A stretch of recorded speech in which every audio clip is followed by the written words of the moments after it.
Anybody objects? Okay, I don't hear any objections, so I'll ask if the applicant team is here to speak to the application. Mayor Stewart, the application team is here. However, we will waive our presentation. Okay, thank you so much. Any questions from the council to staff or the applicant team? If you just want to put yourself on the list. Councillor Weeb, you're up for 5 minutes to applicant or staff. Yeah, my question is recognizing the shortage of hotel spaces down there. Was there any contemplation about continuing to have hotels a use and adding density to utilize the extra density to make that possible? Thank you for that question. I'll defer to the applicant, Byron Chard. Thank you for the question. This was our first consideration of the project, was to make it into our hotel. We did look to rezone the property. After further consultation with staff, it was decided to remain or to keep it as an office use. Okay, so there was contemplation to look at a hotel, but now the final plan, you've decided that office use is the best use for the building? From a financial viability standpoint, to achieve the hotel, given the small footprint, to make the efficiency to get enough hotel rooms, we would need to be adding more density than currently contemplated in the zone. Okay, thank you, appreciate it. Much. Councillor Kirby-Young, you're up next. Yeah, thank you. Councillor Weed's question was exactly mine, so I'll follow up on that also to the applicant. And the question is this, just for greater clarity, you said it was a financial decision because the additional density wasn't allowed, and we have a significant shortage of hotel rooms. It impacts us in terms of use of homes for Airbnb and so on. Our hotel rates are really expensive. Is it, in a nutshell, the fact that there wasn't any hotel enabling policy that would give you the density? Would you have done it if you could have? If you could have gotten more density, would you have kept the hotel? If we could have achieved greater density on the site, while respecting the heritage character and yes, we would have. And how much more would you have needed than you are permitted? I don't have an exact number for you, Councillor. However, our initial design was roughly a 10-story building matching the building next to us, while not having any significant setbacks on any side of the site. You would have needed sorry, just to be clear, what you're proposing versus what you would have needed. Can you just give us an order of magnitude? If it's not exact, I'm just looking for a bit of a kind of a juxtaposition. Roughly, probably about a 30% increase. Just 30%. That's all it would have taken. Correct. We were looking at a density of, I believe, around a 7 to 8 FSR, and we are currently at 5.5 FSR. Well, that's really disappointing to hear that. And at this point, I'm assuming because you've gone through that process and those discussions, you want to move ahead as is at this point, I'm guessing. We would welcome further discussions with staff about the opportunity to rezone to be a hotel. We have been in this process for 3 years now. Given the challenges of the site, with it being a smaller footprint, but we would welcome further conversations with staff for that opportunity. Okay, thank you. I appreciate the candor about that. Thank you. Thanks. Councillor Weeb, you're back on for 4 minutes. Yeah, I guess my question's to staff.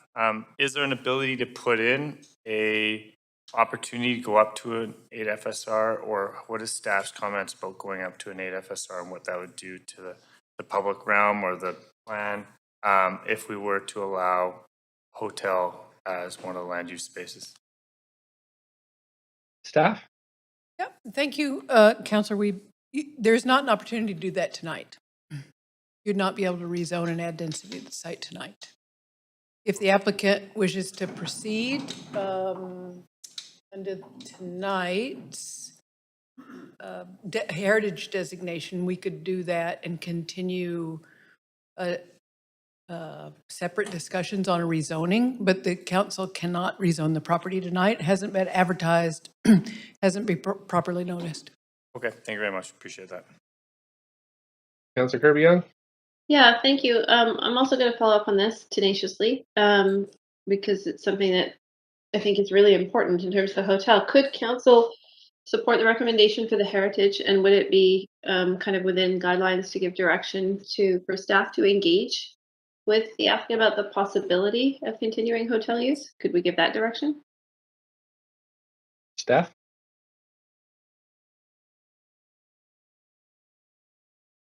Councillor Kirby-Young, I think we can do that. We can't really have two active applications on a property at once.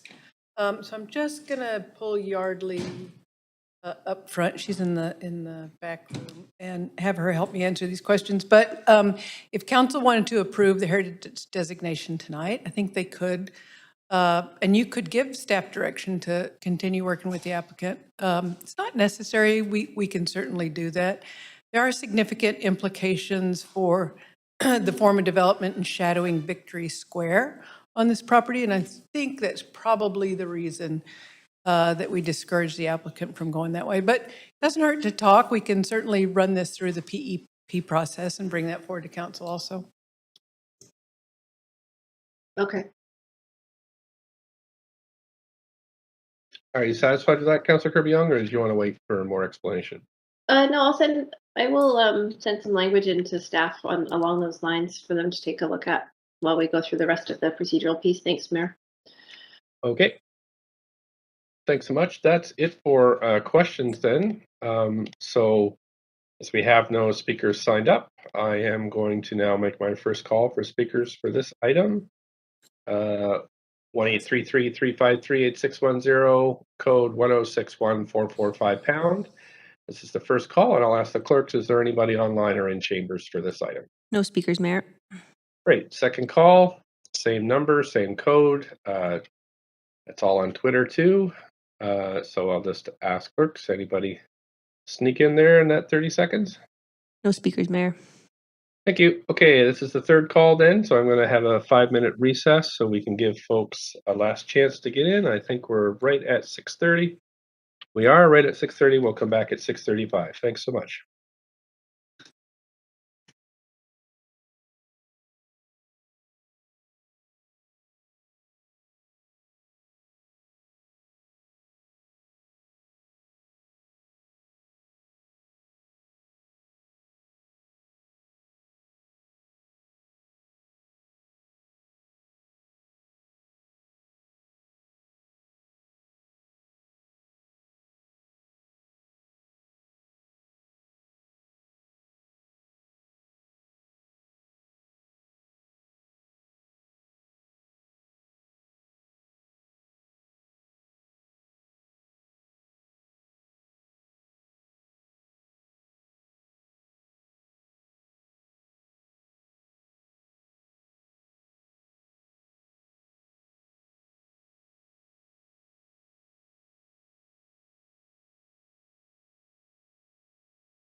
No speakers, Mayor. Great, we're going to close the speakers list and close the receipt of public comments and just ask, does the applicant have any closing comments? I greatly appreciate the questions from council. This has been a quite dynamic project, one that we would really entertain and have the discussion with staff about a rezoning to achieve a hotel. It was our original intent when we purchased this property, given the dynamics of the hotel industry. With that said, I do recognize the process that we've gone through and the heritage aspects, but would really welcome further discussions with staff on this topic. Okay, great. Thanks so much. Let's see now, we're going back to staff with any closing comments from staff?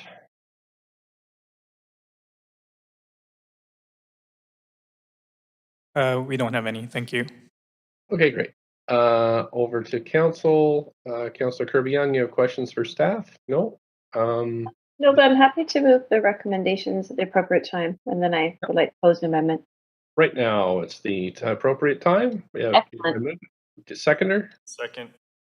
Councillor Weeb, thank you. We're on the main queue now. If there's any debates. And Yeah, just a reminder, if you want to vote on this item, your video will have to be enabled. Thanks. Go ahead. Mayor, sorry, I'm not sure if you heard me. I said I also do have an amendment as well.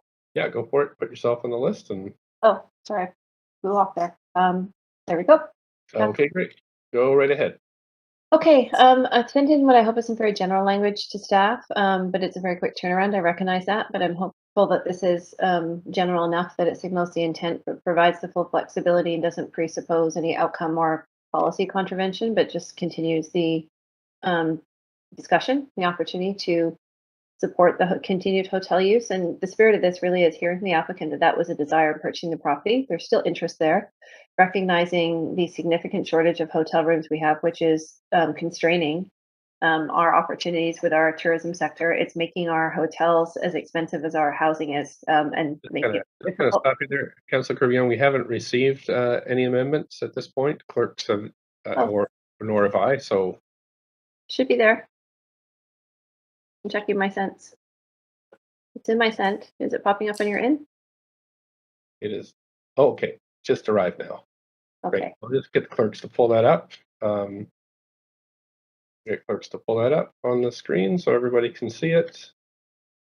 Thanks, Mayor. Okay. Could I continue on? Is that okay now? Sure. You'd like to? Yeah.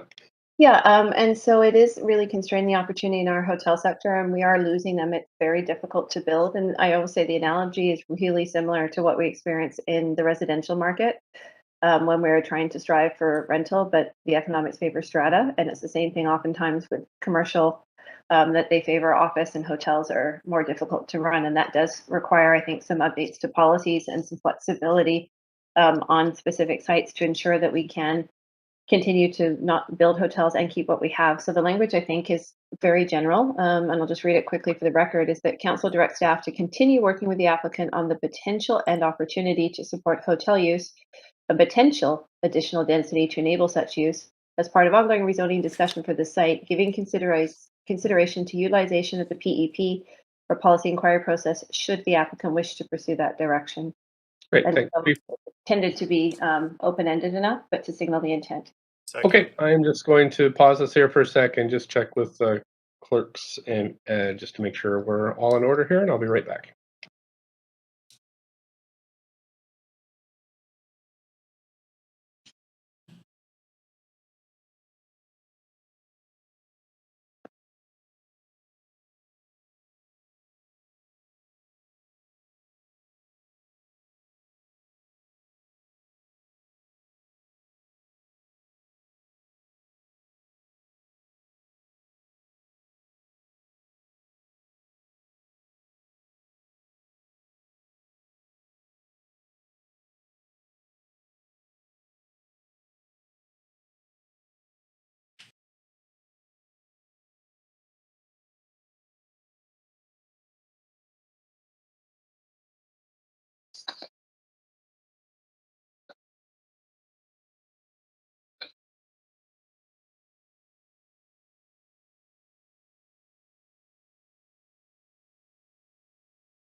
clerks, well, all three, and the planning team.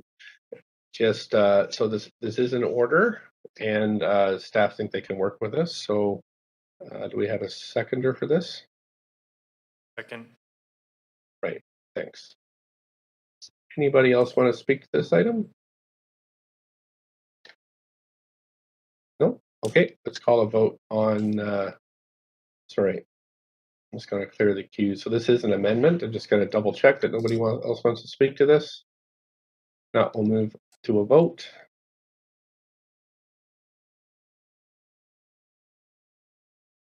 I think Councillor Hardwick is still absent, clerks. Councillor DeGenova is on leave. And I'm not sure Councillor Dominato is here. Right, okay. I won't be voting as I've missed the proceedings. Thanks. Okay, thanks. We're almost done this item, so right, that passes unanimously. Council, we're back to the main queue. Anybody else want to say anything on this item? Nope. Okay, call a vote on the amended staff report.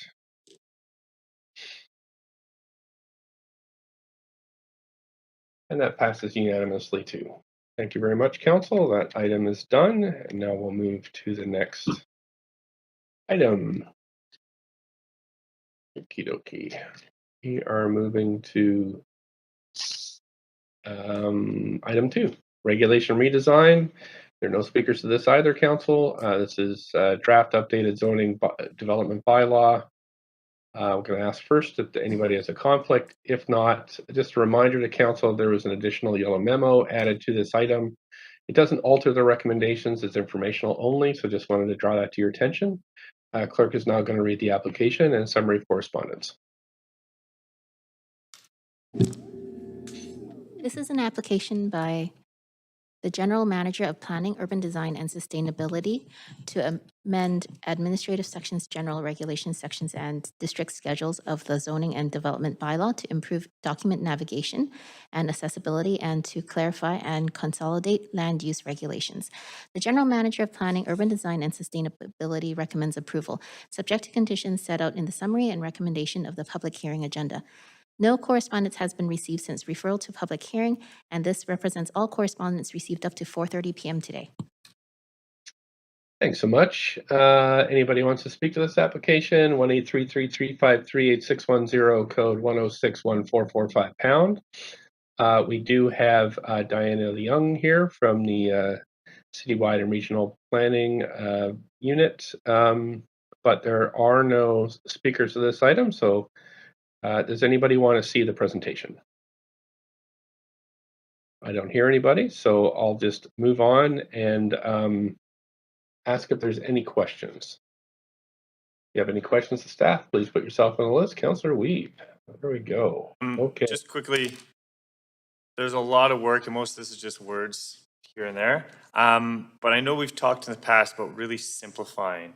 And so I was almost hoping to see more red cutting out than just changing a word from here. So I'm just wondering, as we go through these, do we see that in the future we might see more clarity and more simplification of some of these significant documents that really break down every element of it, and less just about changing a few words here and there? Right. Thank you, Councillor Weeb. It's a great question. We have done a lot of that here. This bylaw actually makes the zoning and development bylaw a lot more clear, more accessible, easier to find information, and much easier to administer. We have worked with industry experts, but we've also ground truthed it with just regular people, and we do find it to be much more easy and just accessible. So okay, yeah, no, a lot of stuff really clarifies it. So yeah, done a lot of really great work, but of course we'll continue to do that too. amazing. Thank you very much. Okay. Just 1 second here, Council. Getting a note from the clerks.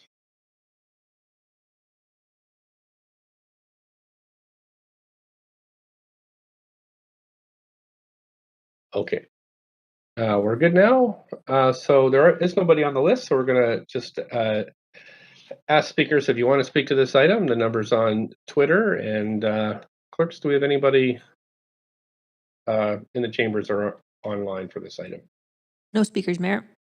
Great. 1-833-353-8610, code 1061445 #. This is call number 2. Speakers, clerk? No speakers, Mayor. Great. Third call, 6:48. We'll come back at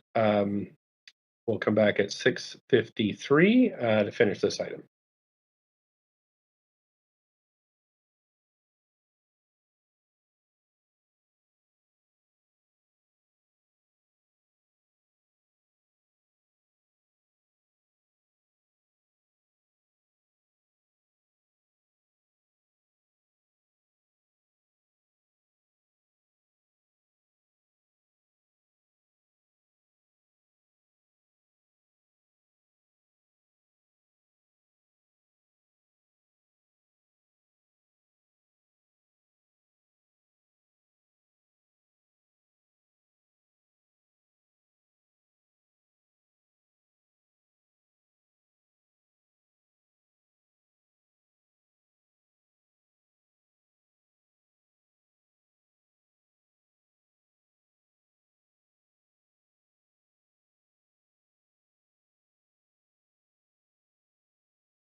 back after the 5 minutes. Clerks, anybody else there to speak to this item?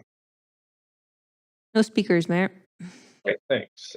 So we're going to close the speakers list and close the receipt of public comment. And staff, do you have any closing comments? No, thank you. Council, any questions? I don't see anybody on the list. Have a mover, please. Oh, Councillor Carr, you have questions? Oh, I was just gonna move the recommendations Great. along with the yellow memo. Thank you. Do we have a seconder? Second. Great. We're on the main queue. Anybody want to debate this item? Councillor Weeb? I'm just going to quickly speak to it. I think it's one of the longest reports we've ever seen. And on page 2,282, it has 50 cents in the corner. It's pretty amazing to see what it used to cost to get these policies and how in depth and how integrate. And it makes a lot of sense why some of the development takes as long as it does. So really appreciate this work and love the fact that we're getting these updates to clarify and clean it up and make it more accessible for the public. So good work on staff on going through 2,669 pages for this report. Thank you. Anybody else on this item? Don't see anybody, so we'll call a vote on this then. Mayor, I'll take a vote assist in favor, please. Councillor Dominato? In favor. Yes. Thank you. Thank you. That passed unanimously. Thanks. Thanks to staff for all their work here. I'm going to move to the next item, which is number 3, CD1 rezoning on 418 Alexander Street. Just checking here, Council. I don't think there are speakers to this one either. There are not. Go ahead, clerks. Read the application, please. This is an application by TL Housing Solutions Limited to rezone 418-496 Alexander Street from DEOD, Downtown Eastside Oppenheimer District, to CD1 Comprehensive Development District to permit the development of a 16-story mixed-use building containing 181 social housing units, a social enterprise space, and childcare facility. A building height of 48.8 meters, equivalent to 160 feet, and a floor space ratio, FSR, of 5.67 are proposed. The General Manager of Planning, Urban Design, and Sustainability recommends approval, subject to the conditions set out in the summary and recommendation of the public hearing agenda. The following correspondence has been received since the referral to public hearing. 2 pieces of correspondence in support. This represents all correspondence received up to 4:30 p.m. today. Thanks very much, clerks. We just going to check first if anybody wants to declare a conflict of interest. Please do so now. Also, a reminder, there is a yellow memo. This one actually has to be attached when considering the recommendation. So whoever moves it, just remember that. And the number to call in is 1-833-353-8610, code 1061445#. We have Carly Rosenblatt here from the Rezoning Center to speak to this. However, we don't have any speakers, public speakers listed for this item.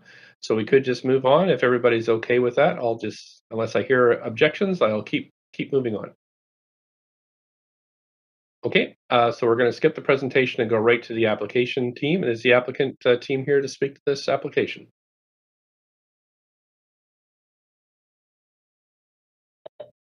Yep, we are. It's Janice. Hi. Oh, hi. Did you want to speak to this, or do you just want to move or take questions? I think we're happy to waive the presentation in the interest of time, unless anybody is keen to see it. Okay, thanks. I don't see anybody on the list. For team questions to the applicant team or staff team, just going to wait for a second. I don't see any counselors on the list, so we'll go to hear from the public. I'll make my first call then for speakers on this item, 1-833-353-8610, code 1061445#. Clerks, anybody there to speak to this item? No speakers, Mayor. Great. I'll do the ridiculous second call for speakers. Anybody there? Still no speakers, Mayor. Okay, third call. It is it's 6:58. We'll come back at 7:03 to to continue with this item. So we'll see you in 5 minutes, Council.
This item. No speakers, Mayor. Thank you very much. So we'll, with that, we'll close the speakers list and close the public comments on this item. And I'll just ask if the applicant has any closing comments. I don't think so. Okay, thank you. Staff have any closing comments? No, we don't have any closing comments. Thank you. Okay, Councillor Kirby, on questions for staff? Yeah, thanks. Just a quick one. Just confirming this is both going to be developed by and be operated by Atira. Is that correct? Yes, that's correct. Okay. And in terms of sort of the mix, is this looking in terms of tenanting? And I know we have to be sort of generalities. Is this looking for diversity in this building, or are there any additional perspective or information that staff can provide in terms of who's going to find homes here? Atira from would be the best to respond to this in terms of who their prospective tenants might be. Sure, I'm happy to respond. So it's a mixed income building. About 44% of the units are family units for women and children. We'll be focused on many of the women and children who currently live in second stage housing in the downtown east side and can't find permanent affordable housing here when their kids are in school, which is a challenge. So 33% of the units will rent at maximum shelter allowance, 33% at rent geared to income, and 33% at low end of market. So we're also working with the Vancouver Japanese Language School. We'll prioritize Japanese seniors who want to be more closely connected with the language school. So yeah, it'll be a mix of folks. Okay, that's helpful perspective. Thank you. Appreciate it. Thank you. Councillor Dejanova is next for questions to staff.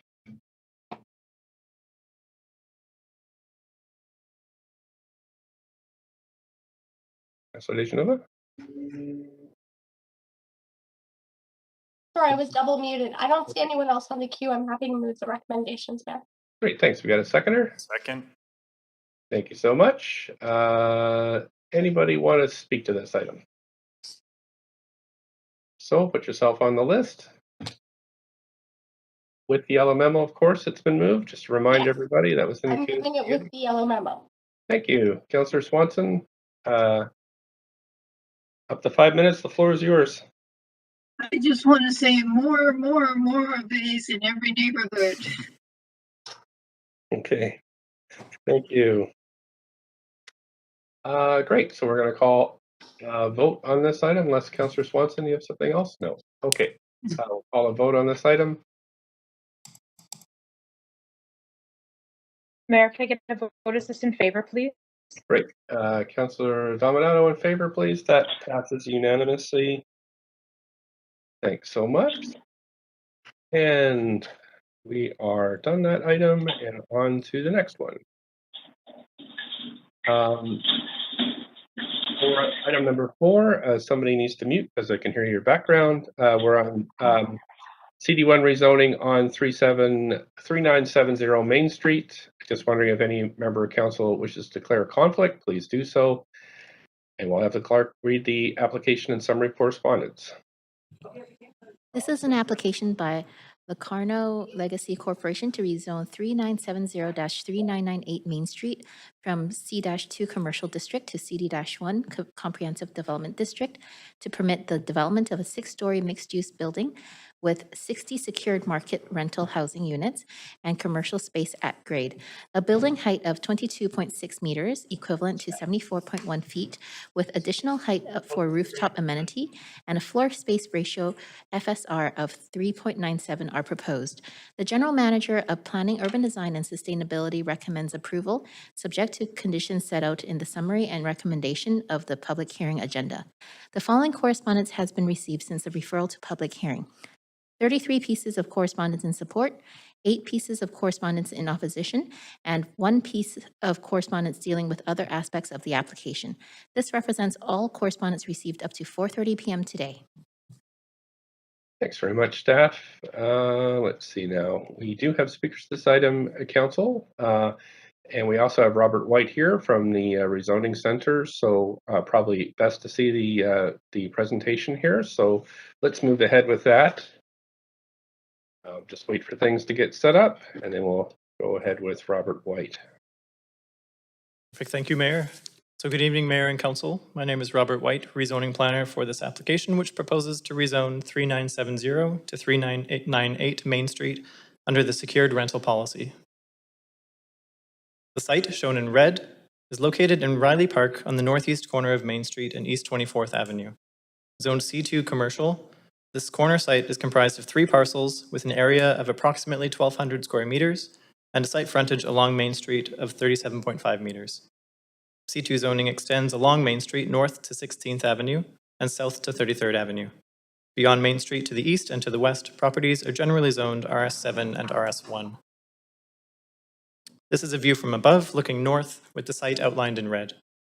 Properties zoned C2 along Main Street are generally developed with 1 to 4 story commercial or mixed-use buildings. Properties zoned RS7 or RS1 away from Main Street are generally developed with single detached houses.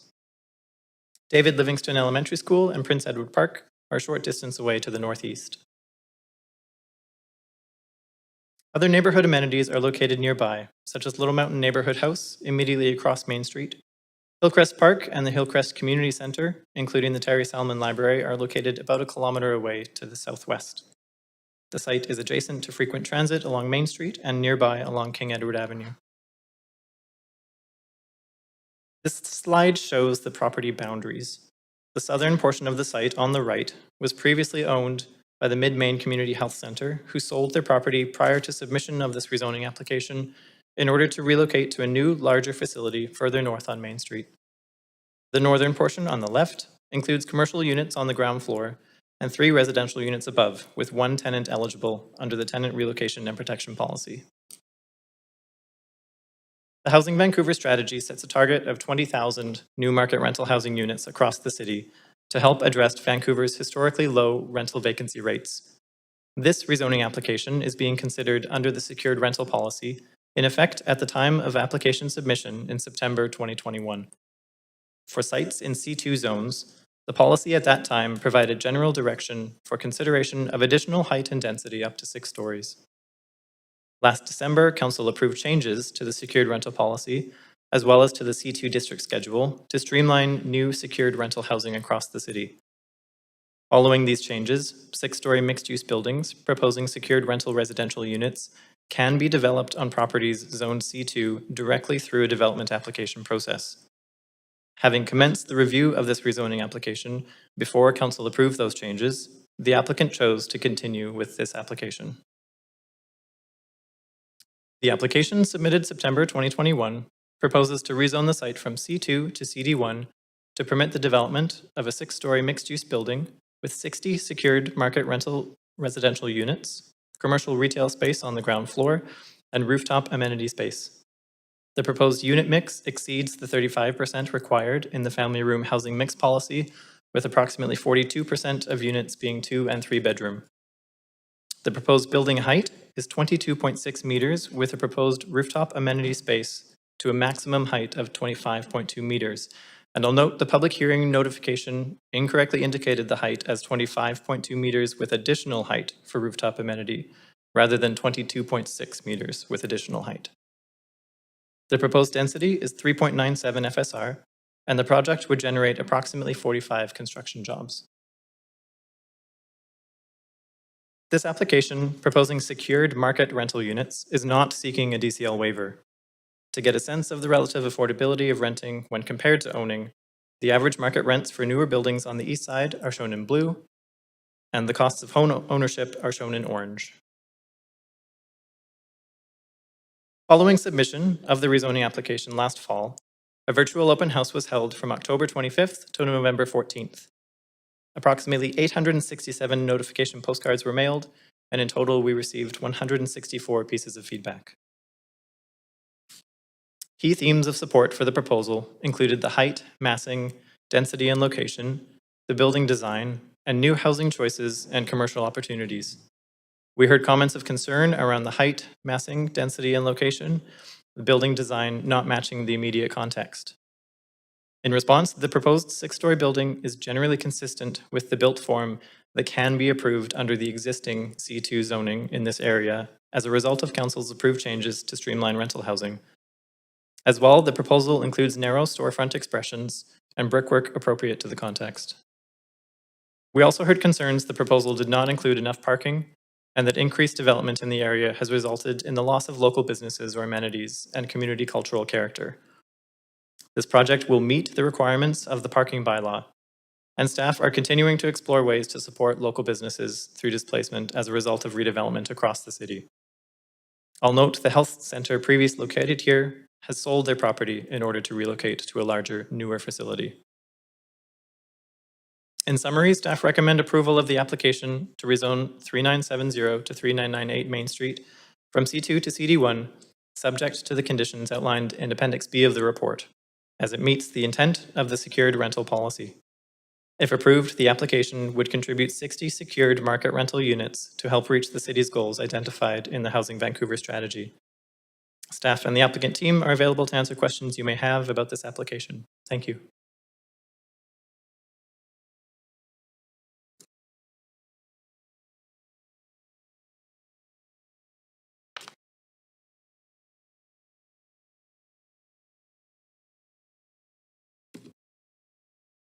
Mayor?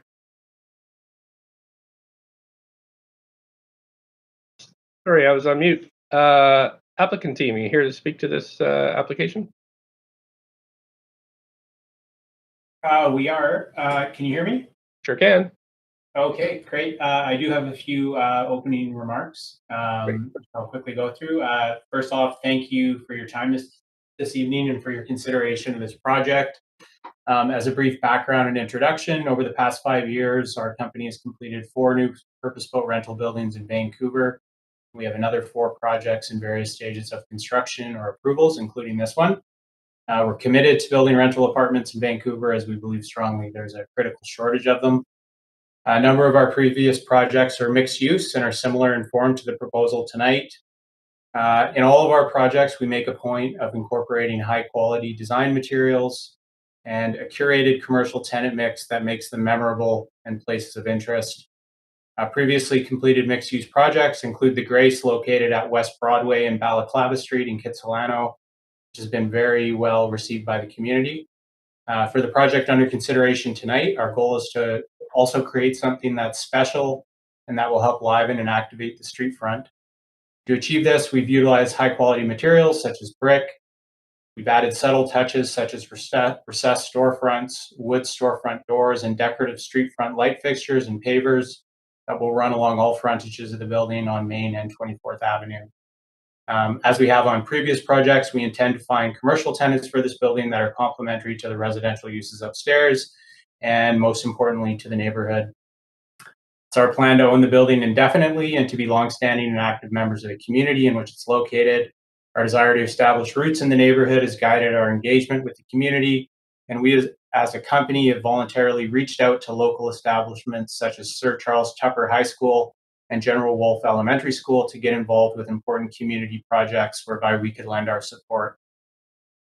Thank you for your time and consideration this evening, and we look forward to hopefully delivering this and many more rental projects in the future. Great. Thank you so much for your time. Council, questions to staff or the applicant? Councillor Swanson. Yeah, I have some questions for the applicant. Okie doke. Will this be a pet-friendly building? Yes, it will be. Okay, good. Will you have EV charging? Yes, we will. How about AC? We are exploring different measures to cool the building. We have not got into full design yet, but we are looking into this. That would be important. How about gas cook stoves? We have not included gas cook stoves in previous projects. We've included electric stovetops. Yay. Are you going to be getting any federal or provincial financing? On our previous rental projects to date, we have not utilized any government-related financing. We will explore it at the time of construction, but on past projects, we've elected not to use it. So still in the air, but potentially unlikely. So is there anything that we could talk you into doing to create more affordability here? I think the basic equation is that in a rental project of this nature on Main Street, for that to be viable, we would need more density, and it's in a C2 zone. It's a drastic jump because as you go above 6 stories, you're required to use concrete construction, which is a far greater cost. So. As is, I think that would be a challenge in this particular building. Okay, that's what I expected you'd say. Thanks. Councillor Weeb. Yeah, I'm looking at the amenity space on the roof and just looking, is the rest of the roof going to be aggregate or is it going to be a green roof? Is there ability to put pollinators out there? It's tough to see from the proposal in front of us what you expect to be the roof outside of the amenity space. Yeah, a couple things on that. Since the rezoning application was submitted, we had hoped that we could include the indoor amenity on the roof, but and having sat down with the building department and the fire department, we are not actually able to do that. And so for the development permit application, we will be incorporating the indoor amenity back within the lower floors of the building. We will still maintain and keep the upstairs amenity, including a green roof component. And because the indoor amenity will no longer be there, we'll be expanding the outdoor space upstairs. Okay, so will there be an ability to put as much greenery on the roof as possible? Yes, we're still working through our landscape design. So not 100% done yet, but absolutely we want to include a robust landscaping. We want to include robust landscaping on the roof with trees and other forms of planting. Definitely for the experience on the roof, we want to be, as comprehensive as possible. Okay, my follow-up to staff, recognizing the well-being component of having amenity spaces on the roof, including washrooms for people with disabilities. I'm wondering why we're not able to work with the proponent to put an amenity space on the roof. Thank you for your question. A development planner colleague, GTech Park, can help respond to this.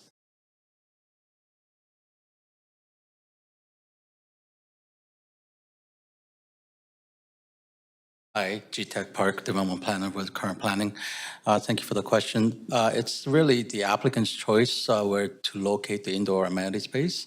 As alluded by the applicant, it may be an issue with the building code and the fire department, fire access as well. Okay, is there anyone from fire or some component that can talk about, because we continue to, most projects we've been able to put them on the 7th floor, so I'm just wondering what's different by fire code to not be able to do it here. Hi, my name's Brandon and I'm on the applicant team. Okay.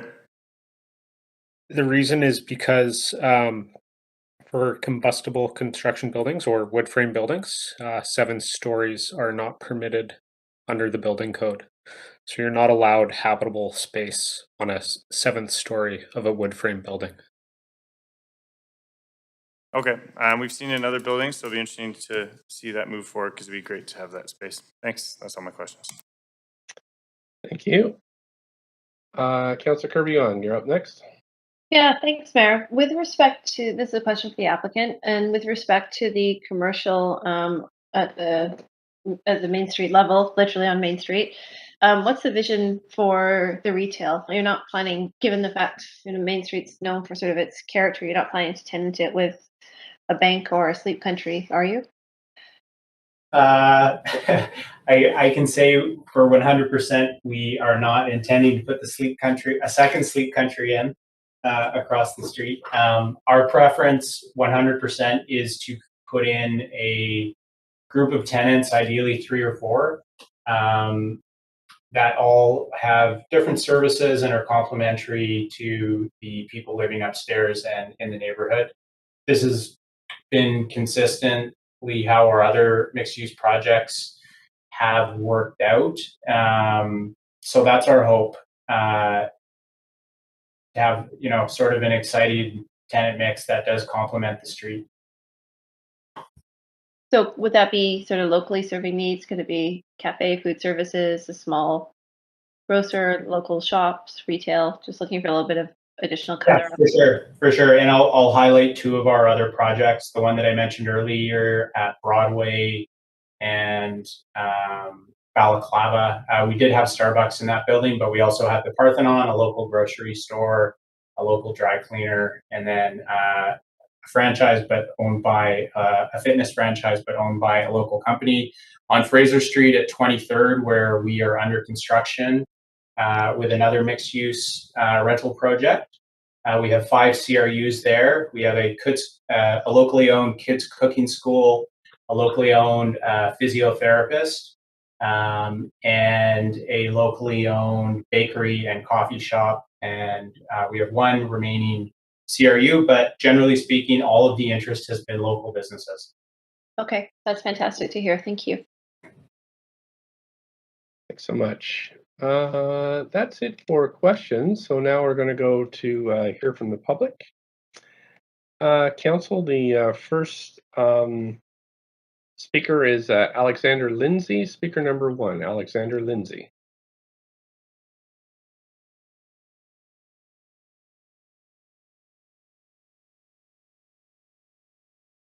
Hello, can you hear me? Sure can, up to 5 minutes whenever you're ready. Great. Hello, my name is Alex, and I'm speaking in support of this project. I'm a young professional in the city and renting an apartment with my partner a few blocks away from this proposed development. This country is in a housing crisis. Normal people like me are finding it exceedingly difficult and in many cases impossible to live in many Canadian cities. Vancouver, of course, is at the top of that list, and it's only getting worse. This is a fact members of this council acknowledge and pay lip service to in speeches and when engaging with the public and the media. Vancouver has a chronic undersupply of housing. This isn't because of the mountains or sea or our parks and green areas. This isn't because there are just too many people flooding here that our otherwise healthy supply of housing just can't keep up. No. The undersupply lays squarely at the foot of this body and their inability to loosen their grasp on the people of the city and the builders that are trying to fix this problem. It is due to the fact that they just cannot let builders build. It takes years for permits to be issued. There are hundreds, if not thousands, of empty lots and old, low-density, run-down properties that builders are clamoring to develop, to build thousands of desperately needed homes for the people of the city. They sit for years in permitting limbo. Instead of making this important process easier and more efficient to the benefit of the people this body represents, the Vancouver City Council arbitrarily imposes costs on builders through overburdensome regulations, delays, and demands. I appreciate your general points here, but could you speak specifically to this this project? Yes, I can. That'd be great. Thank you. I have sat in on a couple of these meetings and witnessed members of this council impose delays on important projects that would create hundreds of desperately needed new homes. Members of this body, of course, are concerned about things like how high the fence from the back of the property or the alleyway is. Is it pet friendly? Will there be a sleep country on the first floor? Is it quote unquote sufficiently livable? Why do you get to decide what is livable and what isn't, and not the people who will buy or rent these places? Why do you get to decide what businesses serve the community and not the members of the community themselves? It is these unreasonable demands and delays that are ruining this great city for normal people, people who don't want to spend 50, 60, 70% or more of their income on having a place to live. Okay, Speaker, in conclusion, I support this project and every project like it and would like to see it and future applications passed in the future. Thank you for your time. Thanks so much. Appreciate you calling in tonight. I don't see any questions for you, so I am going to move to the next speaker, who is speaker number 2, Michael Wiebe. Perhaps no relation. Hello. Hi there. Up to 5 minutes, please. Hi, my name is Michael Wiebe. I'm a renter in Vancouver, and I'm calling to support this project. I saw a recent Canadian Mortgage and Housing Corporation report that said that we need to build 3.5 million housing units above and beyond the current projections to maintain affordability or achieve affordability in Canada. So we need to get all of the housing that we can.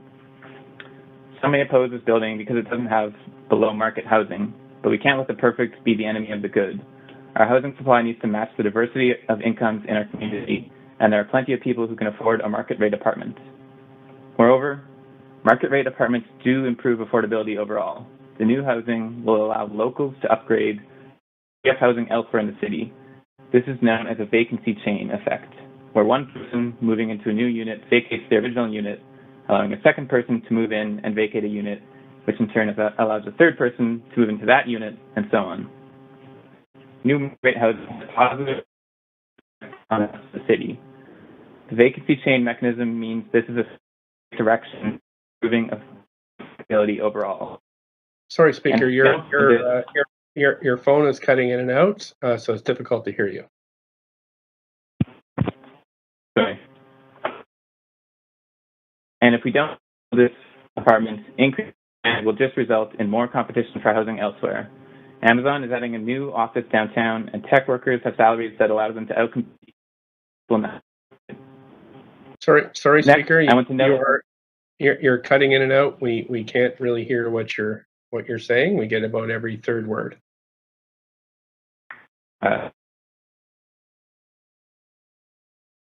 Perhaps you could call back in. I'll what I'm going to do is ask you to call back in, and I will move to the next speaker. The next speaker is number 3, Alan Buiam.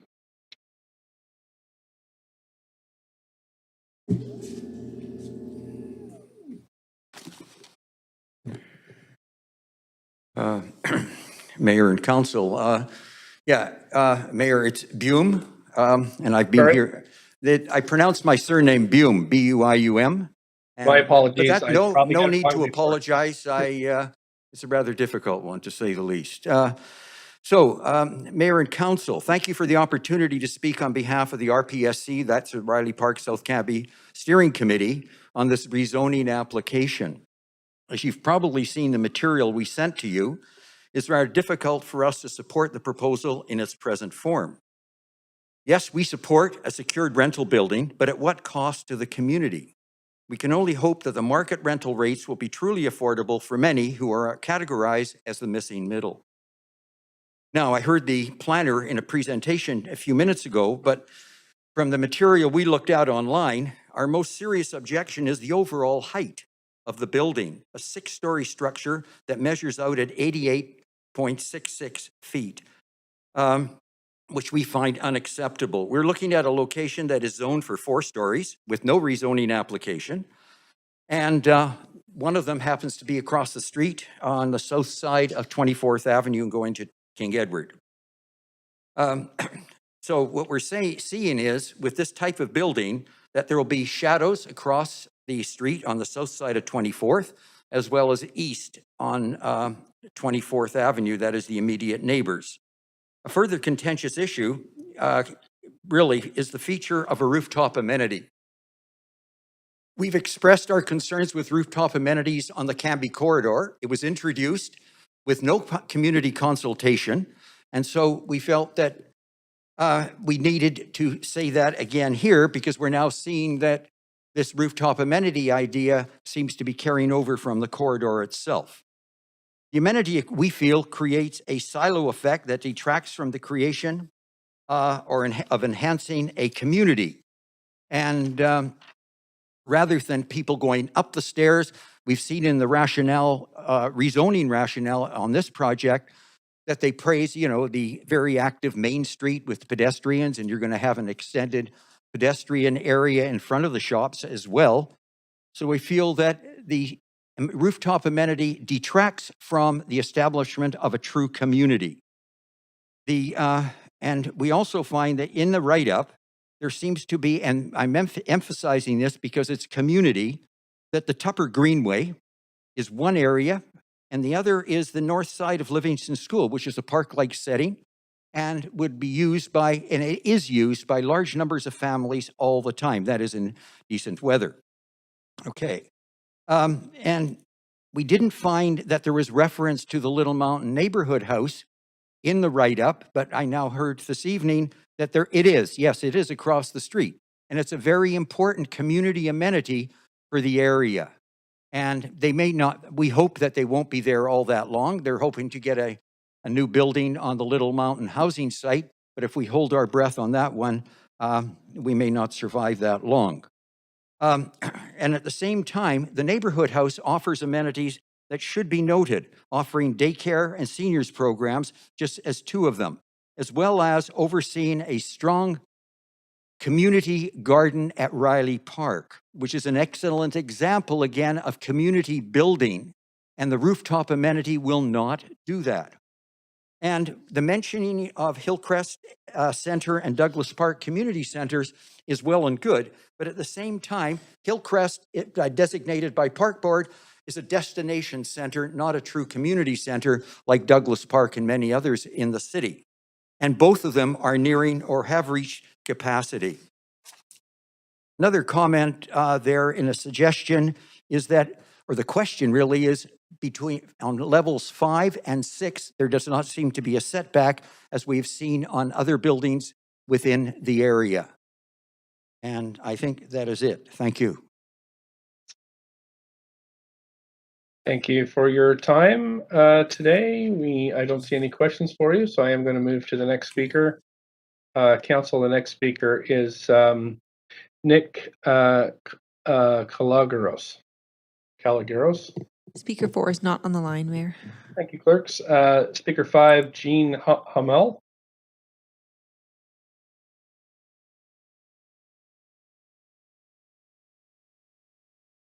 Why can't they hear me? We can hear you. Can you hear me? We sure can. Okay, so this sucks. Okay, so you can hear me. I can't use my headset. Can you hear me right now? We sure can. So I'm Jean Hummel. I've lived on the street for 30 years.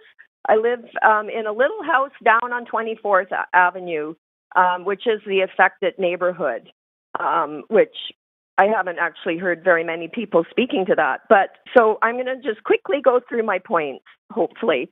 So one is the height, the 4-story C2 building that's on the corner, that is 45 feet high.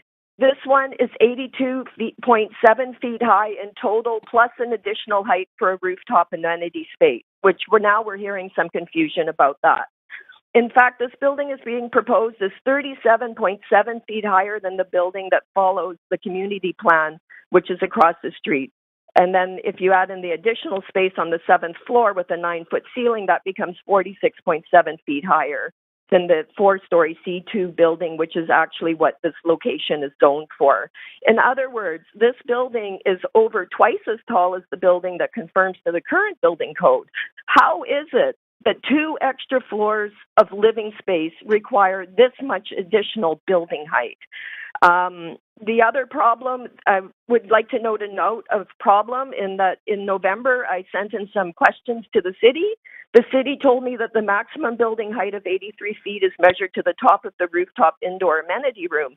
However, the notice of public hearing that I received in my mailbox says that there's a building height of 82.7 feet with additional height for a rooftop amenity space.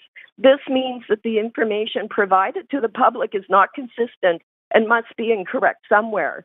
This should be of concern to the councillors who are voting on this proposed change to zoning. Information needs to be correct for concerned parties to have full knowledge of what is being proposed. It also means that the community engagement process is including incorrect information to the public, and this may affect people's viewpoint. I also would like to note that when I asked about the changes about the height, I was told by the city staff that the changes to ceiling heights can be considered in order to lower the overall height of this proposed building. So you have it in your power to change the design of this building, not necessarily changing the number of spaces, but to change the design so that it fits better in the streetscape. I was also told that rental buildings can be lower than the proposed 6 or 7-story buildings that is this proposal, and that staff will consider the existing site and how the overall height of the building impacts the surrounding area.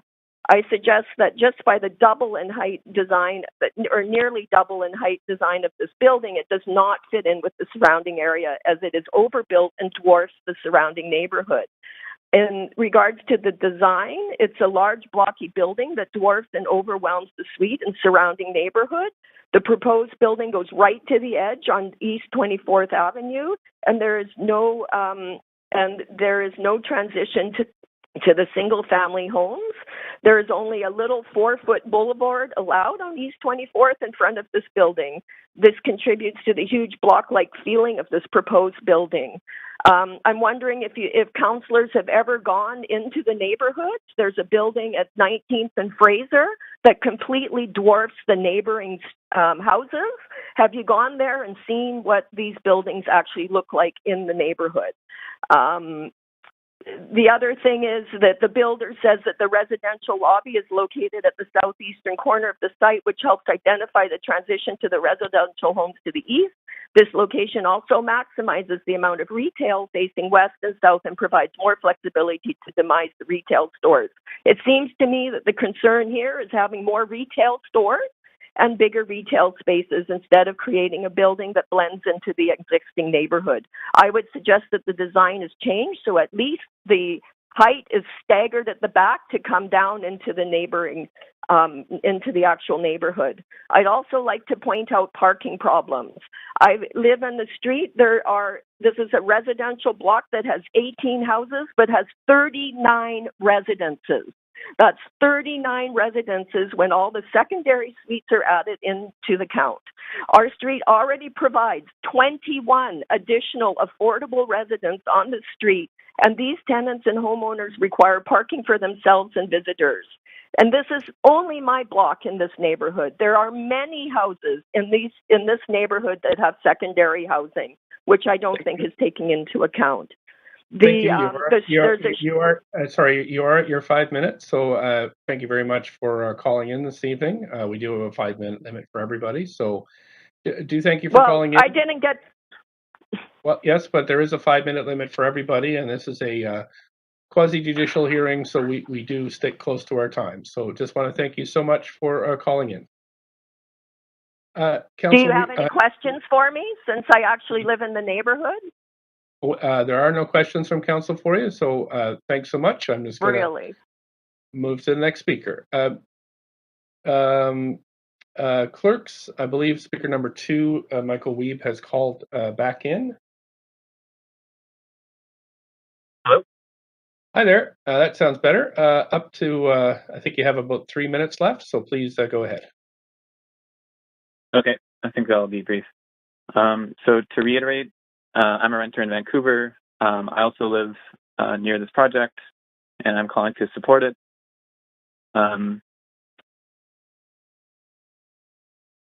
So as a recent Canadian Mortgage and Housing Corporation report stated, we need 3.5 million additional homes beyond current projections to achieve affordability in Canada.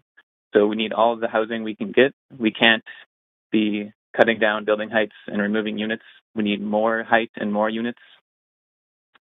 Some people may oppose this building because it doesn't have below market housing, but we can't let the perfect be the enemy of the good. Our housing supply needs to match the diversity of incomes in our community, and there are plenty of people who can afford a market rate apartment. Moreover, market rate apartments do improve affordability overall. The new housing will allow locals to upgrade, which will free up housing elsewhere in the city. This is known as a vacancy chain effect, where one person moving into a new unit vacates the original unit, allowing a second person to move in and vacate a unit, which in turn allows a third person to move into that unit, and so on. New market rate housing has positive indirect effects on the rest of the city. This vacancy chain mechanism means that new market rate housing is a step in the right direction for improving housing affordability overall. And if we don't build this apartment, increases in demand will just result in more competition for housing elsewhere. Amazon is adding a new office downtown, and tech workers have salaries that allow them to outcompete most other people in the housing market. Next, I want to note that I live quite close to this project. The increased height will partially block my view of the sunset from my balcony, but we should build it anyway because providing housing during an affordability crisis is more important than preserving my view. That's how a city should work. Finally, this building will create 60 units of secured market rental housing. How are you planning to consult with the future residents of this building? They deserve a say as well. Thank you. Thank you. I don't see any questions for you, so I will thank you so much for calling in tonight. and calling in twice. Thanks for that. And we're clerks. I think it's Carrie Buntain next, speaker number 6. Can you hear me? Sure can. Up to 5 minutes, please. Thanks so much, and good evening, Mayor Kennedy and the rest of the council. Thanks so much for having me on. Really appreciate it. I'll try and be as brief as I possibly can. My name is Carrie Buntain, and I live a few blocks away on 28, so similar to caller number 5, in close proximity, not for 30 years, but moved in the neighborhood in 2017. Absolutely love East Vancouver. I don't know how you couldn't. It's amazing with all the amenities and everything that's being done there and the people that make it what it is. Similar to caller number 2, I'm younger in my early 30s, starting a family of my own, and so I can't stress enough. I see the frustration for change, but at the same time, this is exactly consistent with the development that we've seen to support rental housing, and we need this. And it's hard not to be passionate about it. Just for us, it's at this age group and younger. I feel passionately that if we don't provide this, the city's being left out. Some of the younger people. So I like the design. Again, it's consistent with what we've seen on other projects. These rental projects need to be 6 stories to make sense of it. It's crystal clear. To build it less won't work economically. I love the fact that we're contributing to new retail and continuing on with that to add more amenities to the neighborhood. But this is much needed rental housing, and I just wanted to stress how important it is for new residents to move into this neighborhood and continue to help develop and grow it with new jobs. And market rental, as caller number 2 echoed, it's freeing up other forms of housing which create more affordability. I know that's hard to understand, but that's how it works. Not to mention, we're going in a new economic environment. I think, everyone's having their heads in the sand of what's going to happen here in the next 12 to 24 months. Unfortunately, a lot of projects aren't going to get built. It's important that we try and get these built as soon as we can from quality groups, local groups that are trying to add to the supply here. So I just really hope this project is supported by council, mayor, and the rest of the community as a neighborhood, and I really appreciate the time. Thanks again. Thank you for your time. Really appreciate it. Don't see any questions from council for you, so I'm going to move on to our last listed speaker, who is Todd Munn, speaker number 7. Hello. Hi there. Up to 5 minutes, please. Okay. So, yeah, I live on the 200 block of East 24th, and I oppose this because the building is just too tall. I don't understand how we can build a building that's twice as tall as the building that was built across the street, the one in which the Sleep Country is in, which nobody likes, obviously. So, yeah, and it not being affordable to build a 4-story building, I don't know how that last caller can say that because they put one right across the street. It doesn't fit the scale of the neighborhood. The shading for the people that live right behind that building is just going to make a big dark spot over their houses. And there's not going to be enough. I don't think there's going to be enough parking. There's not enough parking in the building for the amount of units. Yeah, it just doesn't fit the character of the neighborhood. And I'm not opposed to development. I didn't oppose the development on the opposite corner. But this is twice as tall, and it just doesn't seem to fit the neighborhood, and it doesn't seem fair to the people that live right behind that building. And it seems like the people that are supportive of this development are not from this area. And also, it seems like the deck is being stacked a little bit from the supportive people. I don't know. Yeah, it seems like they're quoting the same things in their proposals, which makes me wonder why they're bringing up the Amazon downtown. It seems interesting to me that a couple of people have mentioned. It almost seems like it's a little scripted, but anyhow, I may be wrong, but it seems that a lot of people are in support of this that aren't from the neighborhood, that don't live in the area and aren't affected by it. I think that there should be construction and development and more housing, but just that in consideration of the neighborhood and the people who live in the neighborhood. Thanks for letting me speak and say my piece. Thank you. Thanks for calling in. I don't see any questions for you, so we'll just thank you so much for that, your participation. Clerks, I'm going to make my first call for additional speakers. Anybody on the line or in chambers? No additional speakers, Mayor. Okay, second call, and I can read the number out again. It is 1-833-353-8610, code 1061445 pound. Anybody there, clerks? No speakers, Mayor. Okay, thanks. We're going to go to the third call. We're going to take 5 minutes to give people a chance to call in. It is 7:48. We'll come back at 7:53. Thank you, Council.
Just going to make sure everybody's video's back on.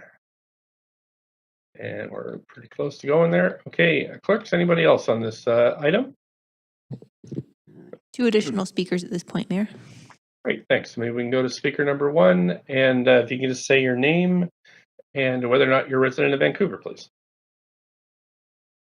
Hello. Yeah, my name is Esteban. I am a resident of Vancouver. I honestly was nervous to speak because I'm one of the residents in the building that's under consideration for rezoning. Yeah, as a product of this rezoning, I will likely be displaced and lose my current home. I've actually lived in the Riley Park neighborhood for 25 years. So since my family arrived in Canada from Mexico in 1996, I attended General Wolfe Elementary School. And yeah, unfortunately, I would say that, you know, I'm being personally affected by this rezoning, but it's a part of a trend that I've been noticing in the neighborhood since I was a child of replacing, you know, more affordable rental with higher cost rental buildings. And, you know, for me, quite frankly, I wouldn't care if there was a 17-story tower built here if it was going to actually be affordable housing and was actually going to serve the people in this neighborhood. I personally don't buy the, you know, supply side argument, which we've been told for years, that, you know, oh, if you build enough, you know, expensive rental housing, that one day that'll trickle down to everyone else and it'll make rental housing affordable. I think there's a lot of evidence from other cities in Canada that even with a higher vacancy rate, there's no real increase in affordability in rental housing stock. Yeah, and for me, this, you know, I have a lot of fond memories of this building. The store downstairs, Lucky's Comics, is a store that I've gone to since I was a child. And I know the owner, Gabe, there very well. And I think he'll be very sad to lose, you know, that space, which has been a community hub for, you know, decades and has been a place where, yeah, like the local people have been able to hang out, get books, you know, go to shows. Yeah, and for me, it'll mean the loss of my home. I don't really know. I don't really expect, you know, my personal situation to have any effect on this decision, unfortunately, because I know how these things go. But yeah, I just call on the councillors as kind of my last word to stop seeing these sort of developments as a solution to housing problems in the city, and to focus on actually building affordable social housing, and to really protecting renters. You know, my rent, if I pay the average rent for an apartment in Vancouver, after I leave this unit, that will be an almost 300% increase. So the current average is $2,700. That's more than a 300% increase in my rent. So you'll be creating some apartments for some rich people who can afford them. But I will likely have to leave the neighborhood that I've lived in for 25 years. And I will likely have to move somewhere farther afield, and be, you know, pushed out of my community where I have my friends, where I've grown up, you know, the community that I've known and loved for many years. So, you know, I know how these things go, but you know, and I was nervous to speak because I don't know how this will affect me in the long term to speak out against this development. But I really think that these kinds of developments, you know, it's hardly even a Band-Aid. It's really just another, you know, it's for wealthy people, right? These sort of rental developments. They don't serve the people in the neighborhoods. They don't serve the people that already live here. They serve people who are higher income, and, you know, and it's a part of a process of displacement that has been going on, I think, for years, and that I've been a witness to in this neighborhood. So those are my comments. Thanks so much. Do you have questions? Councillor Swanson, up to 5 minutes, please. Oh, Councillor yeah. Swanson. Thanks so much for calling in. do you mind saying what your rent is now? You don't have to answer that, but I'm just curious. Yeah, I'm happy to answer. Yeah, my current rent is $900 for a 2-bedroom. Oh my God, yeah. Have you been offered any relocation help? I have been offered relocation. Like, I have been offered the prospect of the relocation help when the application is approved. But other than that, yeah, that's all I have now. Yeah. So have they said anything about, finding you a place at your current rent and then offering you the right of first refusal in the new place when it gets built at the same rent? Have they said anything like that, or that would be going above and beyond the current tenant relocation policy, but it's like what we're striving for in the Broadway plan area? Yeah. So what I've been offered is help with relocation, not at my current rent, and I've also been offered to return to the building at 20% discount of the market, which is, I guess, that's the policy, but not right of first refusal as you're describing at the current rent. Yeah, so 20% below market would be about $1,200 for a studio, and you've got a 2-bedroom. I don't know what that would be. It wouldn't be nearly what you've got now, that's for sure. Okay, Yeah, it would thank still you so be much. yeah, more than twice as much.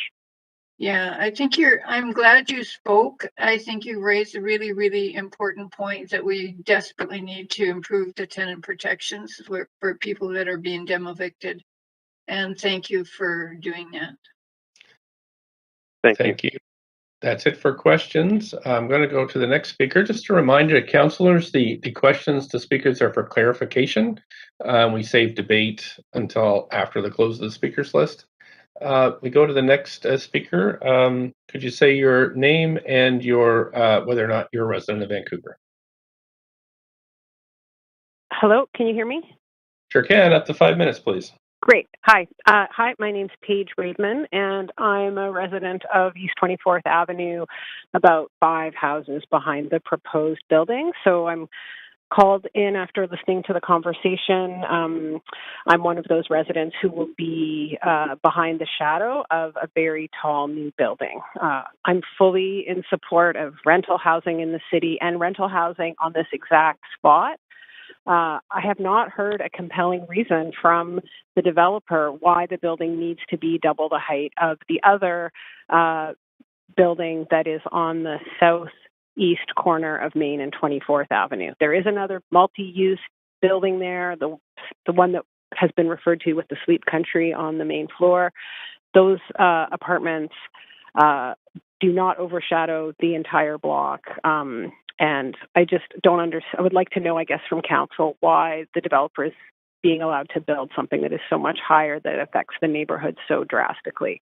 The other buildings are single story along Main Street, so this will be a real anomaly. I really want to underscore the comments by the other resident who I don't know. Actually, I'm not sure who that neighbor is of mine who also lives on 24th, but who articulated just the way in which this will be have a huge impact on neighbors in behind when we could achieve a similar end of rental housing on the exact same spot without all of this increased height and a negative impact on neighbors in behind. So I guess I would hope that council would hold the developers' toes to the fire on that and have them bring the building down in height and also provide some transition to the single family housing in behind. I'm not one of the first couple neighbors, but I absolutely agree it will be really, really difficult for them, but it will affect the whole block in the afternoon. And I'm not sure why that's a necessity in order to provide rental housing. I feel like the conversation has been formed in the terms of this kind of dichotomy, like either you're for rental housing and densification, so the height of this large building is okay, or you're against renting and providing rental housing in the market in Vancouver. Obviously, those are not the only two options, and I would like to see council take that into account and modify the proposed build. That's it. Thank you. Thanks so much. I don't see any questions for you. Just thank you so much for participating. Clerks, do we have anybody else on the line for this item? Speaker 4 is now on the line. I'm here. Hi there. Please go ahead. Speaker 4 is here. Yep, go ahead, Speaker 4, up to 5 minutes, please. Thank you. I'm in favor of the project, very much so, because I see the desperate need for rentals. I've lived in the area for 48 years. I've seen the change in commercial rates, but I've also seen the change in rentals. I'm also a landlord, and I have seen, when I advertise a place for rent, I've got 30 calls I've got to deal with. And I've owned rental units in that area, only a couple of blocks away, going on 15 years. And every year I see the diversity. A lot of students coming from Mexico, a lot of students from India doing their masters, a lot of people wanting to live 3 and 4. So there's a huge need for rental, not only in the city, but in that area. So I'm very much in support of, and I do think it's a supply and demand. The more supply you have, you know, guys like me are not going to have 30 people calling because there is going to be more rentals. I'd also like to speak to the character of the developer.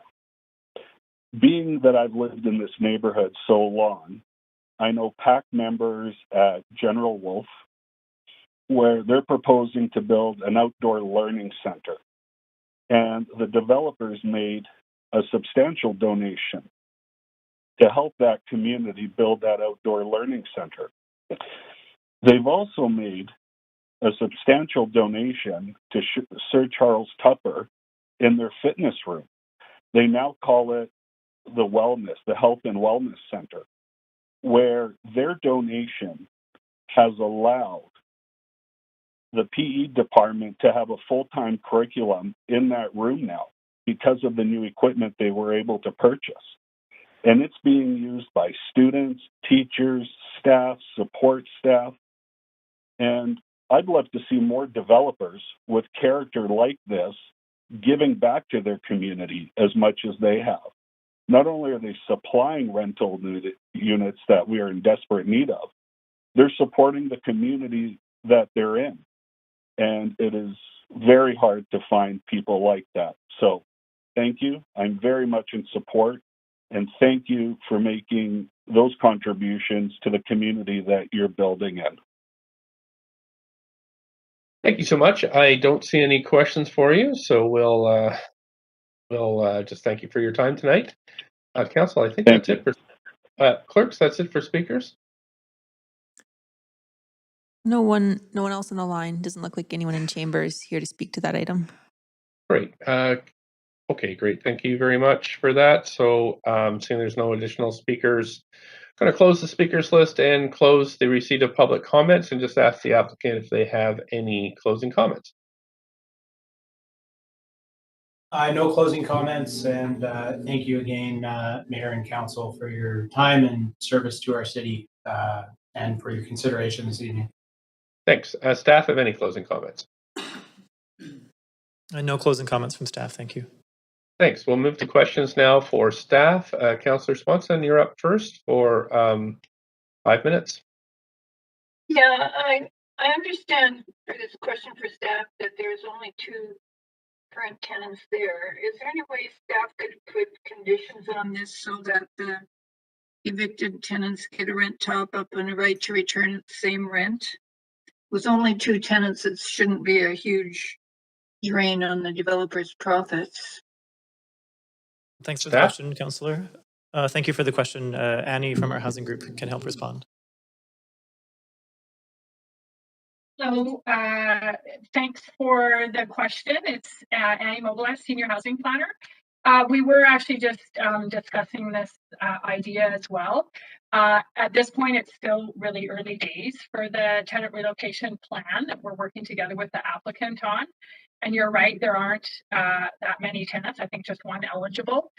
So it is something that we can discuss with the applicant. It would be optional in this case, but it is something that we could discuss, and we do discuss as part of the development of the TRP plan as these projects move through the regulatory approvals process.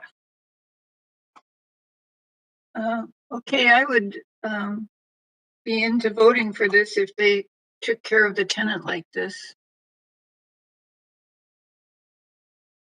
Right, we're still just asking questions here. Any other questions, Councillor? No. Thanks. Councillor Kirby-Young, questions to staff?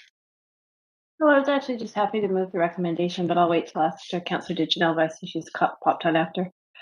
Councillor DiGenova, questions to staff? Nope, happy to move the recommendation, Mayor Stewart. Happy to move us along. We have a seconder? I believe I did. I moved it, but that's fine. I'll second it. Thank you, Mayor. Thanks. We're on the main queue now. Anybody want to speak to this item? Councillor DiGenova? I want to speak to this item. I'm going to speak in support, but also in saying that I understand and know the neighborhood very well. I really grew up in this neighborhood. My parent, my mom took care of my grandparents who lived on just off of 33rd Main on Sophia Street, and as they called it, Sophia Street.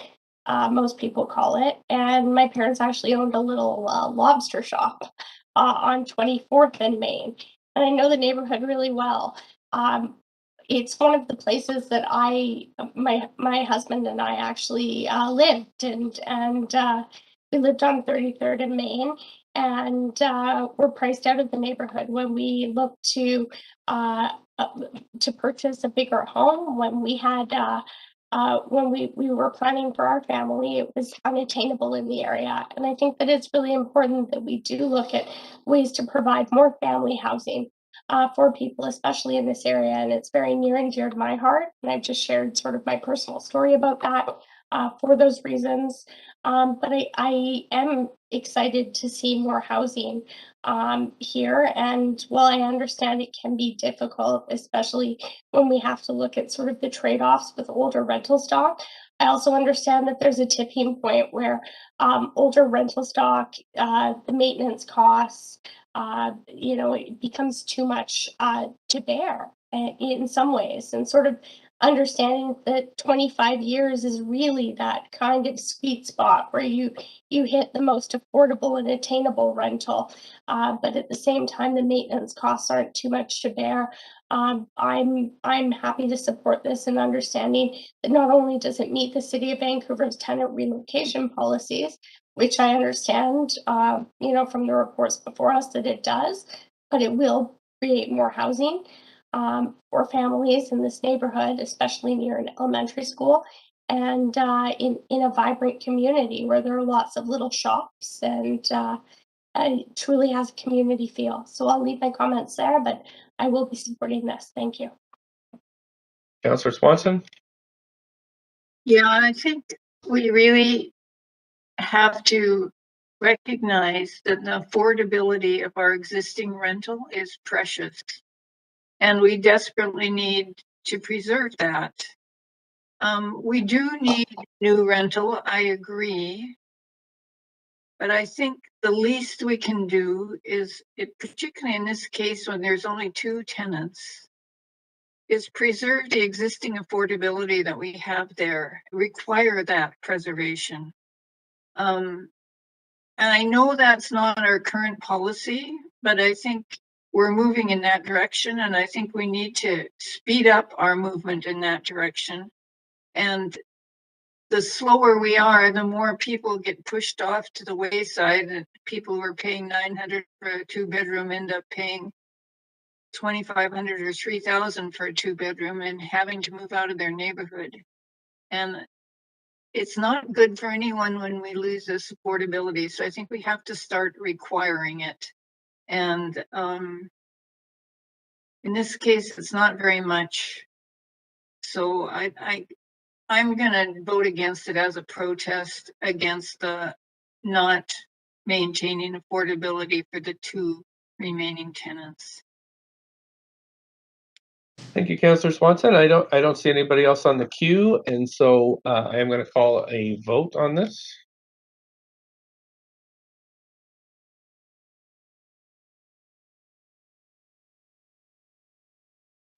I'll take a vote assist in favor, please.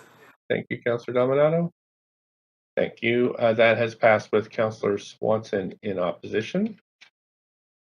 Council, it is 8:15. I'm going to suggest as we get ready for the next item, which is item number 5 on Stainsbury Avenue, that we just take a 5 minutes and stretch. We do have quite a lot of speakers for this next item, I believe. So yes, just take 5 minutes, just a health break, and we'll get back to you in 5 at 8:20.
we're just moving on to the rezoning of 209 Stainsbury Avenue.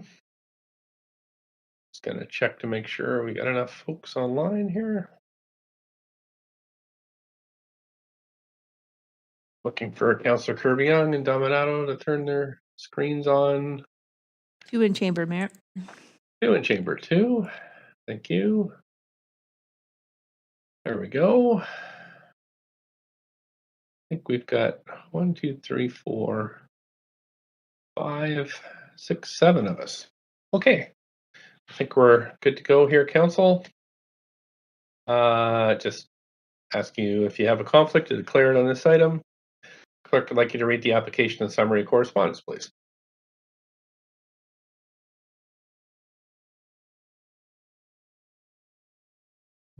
This is an application by Public Architecture and Communication to rezone 2009-2037 Stainsbury Avenue from RS-1 Residential District to CD-1 Comprehensive Development District to permit the development of a 7-story residential building with 123 social housing units. A building height of 23.4 meters, equivalent of 76.8 feet, with additional height for rooftop amenity and floor space ratio, FSR, of 3.53 are proposed. The General Manager of Planning, Urban Design and Sustainability recommends approval, subject to conditions set out in the summary and recommendation of the public hearing agenda. The following correspondence has been received since referral to public hearing: 25 pieces of correspondence in support, 15 pieces of correspondence in opposition, and 6 pieces of correspondence dealing with other aspects of the application. This represents all correspondence received up to 4:30 p.m. today. Thanks very much. We have speakers here and Allison Smith from the Zoning Center to walk us through the presentation. Just wait till you get all queued up and let's see the presentation, please. Good evening, Mayor and Council. My name is Allison Smith, and I'm the rezoning planner for this social housing application being considered under the Kensington Cedar Cottage Community Vision. The site shown in red is located at the northeast corner of Stainsbury Avenue and Victoria Drive, with frontages along Stainsbury Avenue, Victoria Drive, Hull Street, and the SkyTrain Guideway to the north. It comprises 5 city-owned parcels and is currently occupied by the Cedar Cottage Community Garden and 2 detached homes. The community garden occupies both a part of the city-owned properties and the SkyTrain Guideway. A small portion of a community garden shed located on the SkyTrain Guideway encroaches onto 2009 Stainsbury Avenue.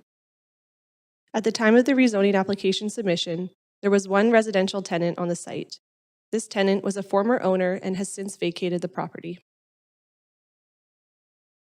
The site is currently zoned RS1. Surrounding properties to the east are primarily zoned RS1 and contain detached dwellings and low-rise apartment buildings. A number of neighboring sites fronting onto Victoria Drive are zoned CD1 and are developed with 4 to 6-story apartment buildings. The site to the north, opposite the SkyTrain Guideway, is zoned CD1 and is currently under construction for 69 secured market rental housing units in the form of townhouses, an apartment building, and a retained heritage home. This slide shows the development context of sites fronting onto Victoria Drive and the Victoria Diversion, and the number of stories of buildings on each site. As shown, buildings along this arterial road range from 4 to 6 stories. The property directly across Victoria Drive from the subject site is occupied by newer 6-story market rental buildings. Located within 800 meters of several parks, bikeways, and community spaces, the property is near to many amenities. The site is also well served by transit, with Nanaimo Station within walking distance. The site is located within the catchment area of Lord Beaconsfield Elementary School and Gladstone Secondary School. The Kensington Cedar Cottage Community Vision permits consideration of rezoning for social housing projects without further planning study. In 2017, Council approved the Housing Vancouver strategy, which sets out targets and actions to retain a diversity of households and incomes in the city. The strategy targets 12,000 social, supportive, and nonprofit cooperative units and 20,000 purpose-built rental units. This rezoning application was submitted on December 3rd, 2021, representing a 7-month timeline to public hearing, in keeping with the short program target timelines.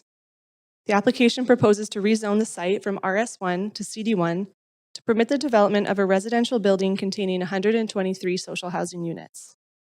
The overall height is 6 stories along Stainsbury Avenue and Victoria Drive. Due to site slope, an additional lower level of units is provided at the rear of the site fronting the SkyTrain Guideway. This results in a 7-story massing when viewed from the SkyTrain Guideway and Hull Street. Staff recommend an FSR of 3.53 and a building height of 23.4 meters. The project is estimated to contribute approximately 194 construction jobs. The portion of the community garden currently occupying the subject site will have to be removed in order to allow for the development of this social housing project. The proposal includes 46% family units, including 2, 3, and 4-bedroom units. The proposed form of development responds to overall project objectives, including enhanced livability, building sustainability, and climate resilience, while also enabling efficient modular construction. The courtyard form promotes resident interaction, passive cooling, and improved solar access for many units. The application proposes indoor and outdoor amenity spaces at grade, with additional opportunities for resident gathering and interaction within the courtyard. Driveway access is proposed from Hull Street. The 3 parcels at 2009 to 2021 Stainsbury Avenue were first acquired in the 1970s by the city to deliver an affordable housing project at this location. In 2018, Council approved the acquisition of 2 additional parcels at 2031 and 2037 Stainsbury Avenue to expand the development potential for the site. In the intervening years, the city signed a Memorandum of Cooperation, or an MOC, with the City of Vienna, committing to sharing knowledge and advancing innovation on the development of low-carbon affordable housing. The site was selected to be the location of a demonstration project in recognition of the MOC. Through the collaboration, both cities aim to develop a building named after its counterpart. As such, this project is named Vienna House and is pursuing Passive House certification. In June of 2020, More Than a Roof Housing Society was approved by Council to act as the nonprofit partner to finance, build, and operate the social housing building on the site. This project proposes to exceed the city's definition of social housing, which requires a minimum of 30% of units to be below housing income limit rental rates. The project has received provisional funding approval through BC Housing's Community Housing Fund, which requires the project to deliver 50% of units below Hills rates, 20% of units at rent geared to income deep subsidy rates, and 30% of units at market rents. The table on the slide shows the rental rate mix and the estimated rents and household income served for units within each rate category. The blue columns show the rent for the 20% of units categorized as rent geared to income deep subsidy units, intended for low-income residents on BC Housing's housing registry who received income assistance or whose income is less than the deep subsidy threshold established by the BC housing limits. The green column shows approximate rents for 50% of the units, which will be for residents from BC Housing's housing registry with a blend of incomes falling between the applicable housing income limit and the deep subsidy limit. The orange column demonstrates approximate market rents for the remaining 30% of units. These units are intended to be rented out at or below the market rent for a similar unit in the community. A virtual open house was held this past January and February. 247 pieces of correspondence were received. Support was expressed for the creation of new social housing at this location, for the proposed scale and design of the building, and for the sustainability aspects of the project, including the pursuing of Passive House certification. Respondents who supported the proposal noted that the height and density fits in with newer developments along Victoria Drive and is well located near to the SkyTrain and neighborhood parks. Elements of the project that were supported by some residents were of concern for others. Concern was expressed for the proposed height and density in relation to the neighborhood and for overall development pressure in the area and its impact on existing community infrastructure and facilities. Residents also expressed concern over the building design, in particular as it relates to livability for future residents. Some expressed concern over the amount of parking proposed, and others were opposed to the loss of the community garden on the site. In response to concerns, staff are of the opinion that the proposed building is compatible with the existing neighborhood and is in keeping with neighboring developments on Victoria Drive. The building provides an appropriate transition from Victoria Drive towards lower-scale residential forms to the east. In terms of concerns over the form of development and livability, urban design conditions included in Appendix B of the report recommend exploring an increase in the width of the courtyard, maximizing solar access, and minimizing noise disturbance in the courtyard and for units facing the SkyTrain Guideway. Further enhancing the architectural expression of the building through articulation, materiality, and other design strategies is also recommended in the rezoning conditions. In relation to parking concerns, the project will be required to meet the parking bylaw. Staff acknowledged the concerns over the loss of the community garden. The Garden Society will be able to continue to operate through this growing season, and city staff are working with the Garden Society to assist in securing an alternate location for the community garden for future seasons. In terms of community amenities, staff acknowledge that many of our community centers and signature programming are generally well subscribed across the city. Staff are looking at strategies to meet demand across the portfolio, including expanding programming in existing community centers such as Trout Lake. In conclusion, this proposal can be considered under the Kensington Cedar Cottage Community Vision and advances the city's social housing targets under the Housing Vancouver strategy. The proposal and form of development represents an appropriate urban design response to the site and context and represents a good model of sustainable, affordable housing. Staff support this application subject to the conditions contained in Appendix B. Staff and the applicant team are available to answer any questions. Thanks very much, staff, for that presentation. Just wondering if the applicant team is here to speak to this as well.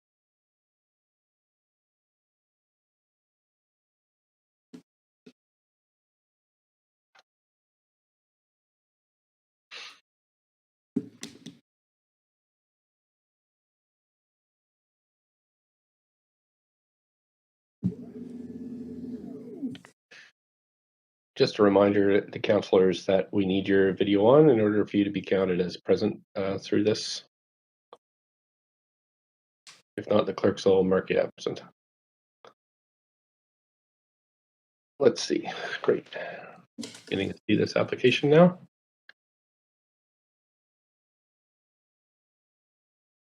Are we all ready?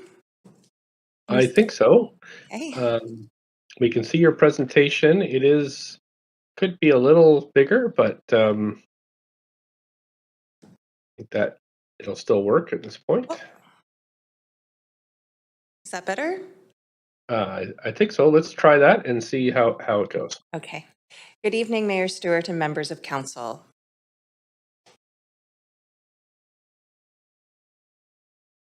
It's a little bit hard with the... my name is Heather Oland, and I am the Director of Non-Market Housing Development for the City of Vancouver. I am delighted to be here this evening to introduce the proposed social housing project at 2009 and 2037 Stainsbury Avenue, and to introduce Leanne Mikhailuk of More Than a Roof Society, our nonprofit partner. In addition to More Than a Roof, we have also been fortunate to have as part of the applicant team CPA development consultants and public architecture and communication. And Graham Plant and John Wall are here to answer your questions this evening. Our proposal is to develop 123 homes with a mix of affordability levels, including shelter, low income, and average market rental rates. We would like to thank BC Housing for the preliminary development funding they have provided, which has helped bring us to this milestone, as well as their ongoing technical advice and support for the research elements of this project. In addition, we are also pleased to thank SIAS and UBC for facilitating the information exchange with the City of Vienna and supporting all of the partners' efforts to share knowledge while advancing innovation in the development of affordable housing projects. This project has a number of objectives, the first of which is to provide affordable social housing for the people of Vancouver. We also have a number of environmental objectives. These include utilizing climate-resilient design strategies, constructing a near-zero emissions building, using renewable construction materials, and promoting the transfer of knowledge with the City of Vienna and with our local design and construction industries about the lessons we have learned and we will continue to learn through the design, construction, and operation of this social housing building. And as always, we work with our funders and partners to maximize the capital that will be invested in these affordable homes. For this project, we are utilizing off-site prefabrication techniques, have focused on the efficiency of the building's design, and worked hard to keep the project on schedule and on budget. Now, I am very pleased to introduce Leanne Mikhailuk, the Chief Executive Officer of the More Than a Roof Housing Society and our partner in this important social housing project.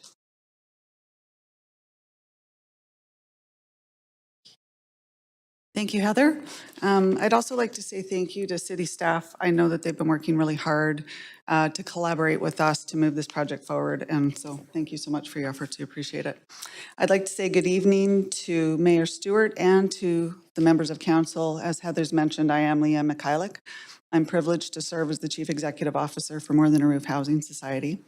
We are grateful and excited to have been chosen to be the future owners and operators of this awesome new development. We are in our 36th year as a social and affordable housing developer and provider in the province of British Columbia. And an interesting fact is we started this journey as a provider in partnership with the City of Vancouver, building a courtyard community that still exists at the corner of Charles and Woodland. So we do have a longstanding history of operating this model of housing. We operate 13 communities across the province and house over 1,800 people. That includes seniors, singles, families with youth and children, folks with disabilities, and healthcare-based housing solutions for those that are facing mental health and addiction recovery challenges. As you can see on the screen, our mission and our purpose is to break and interrupt cycles of poverty and homelessness for our tenants, but I would also argue it's for the surrounding communities as we look to housing-based solutions for some of the societal challenges that we have. Transformation is different, depends on the person and it depends on the community. We believe that Vienna House is a transformational project and we are excited to be a part of the team. We see social sustainability as a critical component of a community's well-being and longevity. So we work really hard to address quality of life within all of our communities, and that's both socially and culturally. Community development is one of our core competencies, so it's an integral focus for every project that we have in our portfolio. We believe it's really important that people are able to engage in a healthy and productive way within the communities that they call home. So we make sure that there's opportunities for people to participate in community, to bring their unique talents, expressions, bents, interests, into a community space. So it's important that there's also spaces to do that. That's why we are really excited to have another courtyard community be part of our portfolio. We know that this brings a sense of ownership and a sense of belonging for the people that call these places home. When we're involved in the development and operation of a housing community, we are looking for positive impact and positive change, both for our residents and for the surrounding neighborhood. We work really hard to be good neighbors. We respect that we're coming into neighborhoods where there's well-established people and communities and rhythms of life, and so we're looking to enhance that. We believe that Vienna House offers positive social impact, and we know that we're addressing bigger societal issues, and we'll touch on them a bit more through this presentation. But we're talking about climate change and sustainability and affordability, among other things. But as a housing provider, we also know that there's importance with socioeconomic and social diversity, and that exists within healthy community. If you look through any neighborhood, whether it's in the city of Vancouver, across the province, or across the country, healthy communities are diverse communities. So it's important that we have mixed income households together, learning from one another and thriving within community together. It's been our model since 1986 when we partnered with the city, and it's our model today. So in support of that and building on what More Than a Roof already does well, we will welcome a diverse group of tenants to Vienna House. This will include seniors, singles, families with children and youth, and folks with disabilities. We call this a continuum of housing. So we are one of the few operators in the region and in the province that actually offers this. And we see Vienna House as an excellent addition to an already vibrant neighborhood. We're really looking forward to the completion of the building and to meeting our new neighbors. Thank you so much for your time. And it's my pleasure now to introduce another partner to the project, John Wall. He is Principal Architect for Public Architecture. Thank you.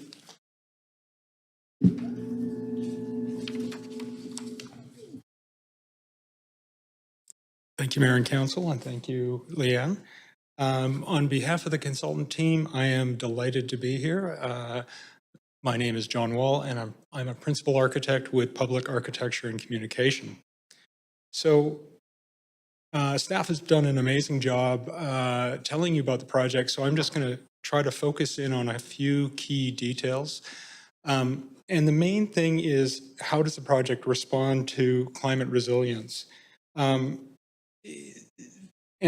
the main way it does that is dealing with a courtyard form. So there's two conditions that we wanted to address, and one of them is the noise from the SkyTrain. Our acoustic consultant went out to site, did on-site measurements, and found that the noise from the SkyTrain is 73 decibels at the building face, at the proposed building face on the north side. In the courtyard, it's modeled to be 53 decibels, and this is really what I want you to take away. The difference between those two numbers is the difference between a refrigerator hum, so that would be the sound you would hear in the courtyard, and a vacuum cleaner. So if you're on the north side of the building, you hear that really loud noise. So if you're trying to sleep at night, that's going to be really challenging. So this is where the courtyard is really instrumental. It means that all those units that are facing the SkyTrain on the north side have the possibility to open up two windows, a window on the north side to the SkyTrain, or a window into the courtyard. And so in the evening, when you're trying to sleep, they have the ability to open up that window into the courtyard and get nighttime ventilation. And as we all remember from last year's heat dome effect, we were doing our original design studies during that. So heat was really top of mind for everyone involved in the project. During those hot events, you can open up that window at night and get ventilation in your unit. Now, the building also has mechanical ventilation, but in really hot days, it's really important to get nighttime flushing, to get that hot air out of your unit. And so with that, the courtyard form allows all the units to have that cross ventilation. And I think that's a really important feature. If you think about a traditional double-loaded corridor building, you just don't get that. 50% of the units that are facing north do not have that cross ventilation. So other aspects that are important are that the courtyard will act as a bit of an oasis, both from sound but also from heat. It does get good daylight, but it also has trees, it has plantings and shading, so that in a hot climate event, you can go down into the courtyard, you can find a cool space, and you can relax and get out of the heat. We also have an amenity room that has 100% full cooling, so that's another place that you can go to if you're a senior citizen and you need to get away from the heat. So the next slide demonstrates our daylight studies we did for the courtyard. So it shows a range of daylight conditions, both on the equinox and in the summer solstice. And I think the important thing is, and one of the great things about the site is that it has primarily an east-west orientation. So the sun, you get early morning sun will come right into the courtyard. You get good afternoon sun and you get good evening sun.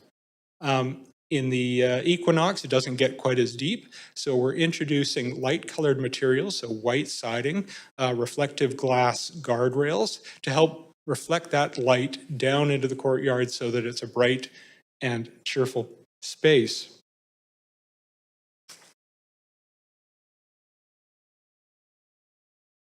And then the other important part of the courtyard is what Leanne's been talking about, and it's the importance of social connection.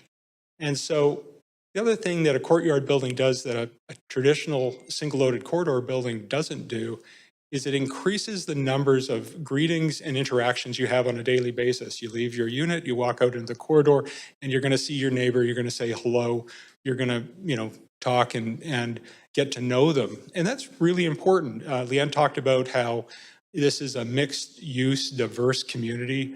You get seniors and youth and children and all sorts of things, and people are going to get to know their neighbors. And that's really instrumental. In the heat dome effect, the people that passed away in BC, it was largely because they were living alone, they didn't have people to connect with, and they didn't have people checking on them. Having that sort of interconnectedness and having that social connection provides a layer of certainty that people are going to be looked after, they're going to be checked on, and they're going to go and check their neighbor because they've got to know them through the years of living together. To make those social encounters more reliable, and I will back up and say that we did do some computer modeling that verified this, but the important part is that we're creating spaces for people to meet. The walkways are wider, we're creating shared balconies on every floor so people can stop and have a coffee with their friends. And then the next aspect is the ground. Like many projects, they put the social space up on the roof. We're proposing to put the social space at the courtyard level. So the courtyard is designed as a flexible social space that you can go down, you could read a book, you could read some poetry, you could have a coffee with friends, but you could also have meetings. And as depicted here in this image, you can have a large celebration, either a party or a festive event. And More Than a Roof works with volunteer organizations within their buildings to put on these kind of communal meals several times a year. So they're also helping facilitate people to get to know each other. And we want to provide, as the architects, we want to provide the space for that to happen. The courtyard also happens to be adjacent to the main amenity room on the ground floor, and it is also adjacent to basic things like laundry, the main entry, and the kids' play space. This is a view of the main entry from Stainsbury, and you can see there's sight lines into the courtyard, and there you can see the amenity rooms and children's play space that I just spoke about.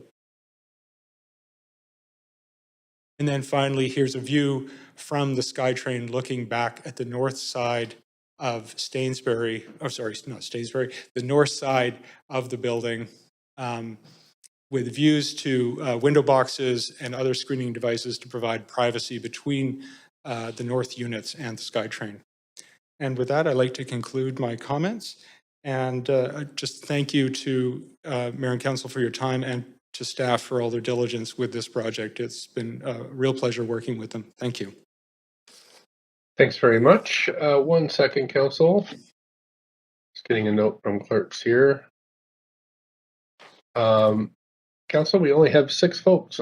Councillors on, we're dangerously close to losing quorum. If we lose quorum, this meeting stops. So what clerks are monitoring as best they can, but I do see seeing at least a few councillors. There we go. Right. So again, if you are going to leave the meeting, could you let the clerks know? That would be great. Now we're going to proceed with questions. Councillor Boyle's up. Councillor Boyle, up to 5 minutes, staff or the applicant. Great. Thank you so much, and thank you for this this whole presentation. I just have a few specific questions about the community garden, actually. And the first is, I'm wondering, it looks, I have spent a fair amount of time at and around this particular garden, and it looks like the garden shed is just out of the way of the building. And my understanding is some of the garden will remain. Is it possible to move the shed a bit so that it's still accessible and usable for the gardeners? Thank you, Councillor. So as the garden shed is mainly on TransLink property, but partially encroaches onto the 2009 Stainsbury Avenue, as I mentioned in my presentation. And the Garden Society is meant to relocate the shed onto, or completely off of the city-owned property. Okay. I imagine as a volunteer organization that will be challenging for them. Is there any support to help, possible to help make that happen? So we have Caitlin from Social Policy who could probably add a better response to that. Sure, thank you. Hi, Council. It's Caitlin Dorwood here from Social Policy. Yeah, regarding the city's ability to help with moving the shed, at this time we don't have any discretionary funding available to cover the cost. This wasn't something that was budgeted in our 2022 operating budget, and our urban agriculture infrastructure funding from the current capital plan has already been allocated, and there's no additional funding to urban agriculture in the upcoming capital plan. So should council resolve that the city should cover this cost, we need to find funding from another budget. And I'll also let the applicant speak to this if they want to add anything.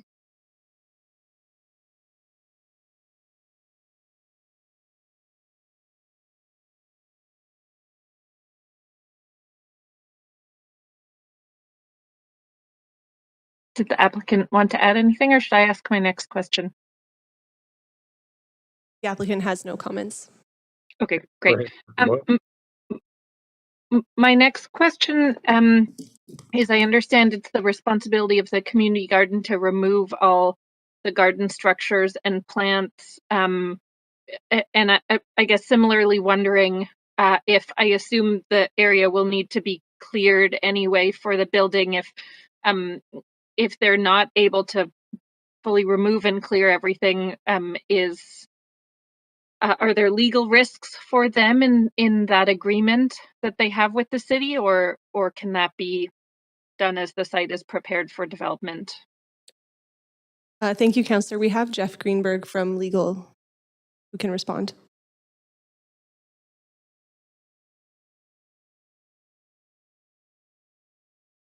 Hi, Councillor Boyle. It's Jeff Greenberg, Assistant Director of Legal Services. Yes, they have a license agreement, and it provides them with the obligation at termination to remove all the improvements and to restore the land to the state in which it was previously, etc., at their cost. So that's an obligation that is currently provided for in the license agreement. They also have to deliver vacant possession at the time of the termination, which means they remove all their things and they return the land back to the city at termination. Hope that's helpful. Yeah, I mean, I guess I'm wondering if they're not able to do that as a volunteer-run organization without a lot of resources, what do we anticipate the response would be? And I appreciate we don't tend to talk about legal matters publicly, but I guess I'm wondering sort of if there's reassurance we can provide them that they're not going to be footed with a massive legal bill because they couldn't move all the plants. Yeah, that would require amendments to the license agreement or direction from council in that regard. Okay, but that's possible within the scope of the public hearing? We generally don't take direction to amend a license agreement in the public hearing, but I think you could give direction to staff to negotiate an amendment in accordance with your intentions. Okay. And my last question about the garden is about timing. Just Your 5 minutes. So, okay. Sorry, we'll have to move on to Councillor Swanson. Councillor Swanson, up to 5, please. Yeah, I have a bunch of questions about the garden too. So I think I heard the staff person say that the garden has to move. Is that accurate? It has to get out of there completely? Is that what you're saying? Or can it stay on the TransLink land? Thank you, Councillor, for your question. So the community garden only has to move from the city-owned properties, and they can continue to operate on the TransLink properties, provided that that is in keeping with their agreement with TransLink. And is there a way to minimize the construction impact on the garden? Thank you, Councillor, for your question. I think I'll pass that to the applicant team.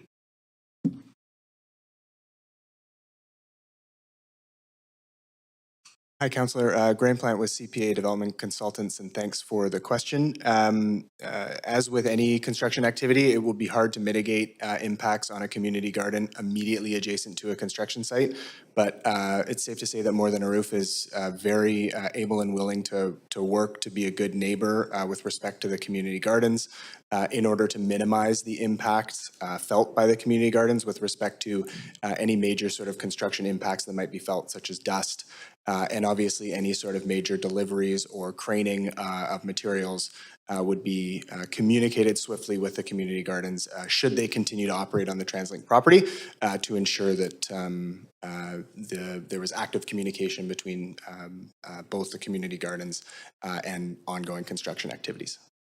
Okay, thanks. Another question is, I remember visiting there, I think it was during the last campaign, and there was talk of finding them another site, and now here we have more talk of finding them another site, but still 4 years later, no site.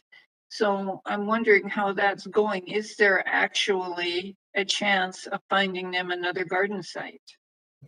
Thank you, Councillor. I'll pass that to Caitlin, who can provide an update on that. Thanks, Councillor Swanson. It's Caitlin Dorrit again from Social Policy.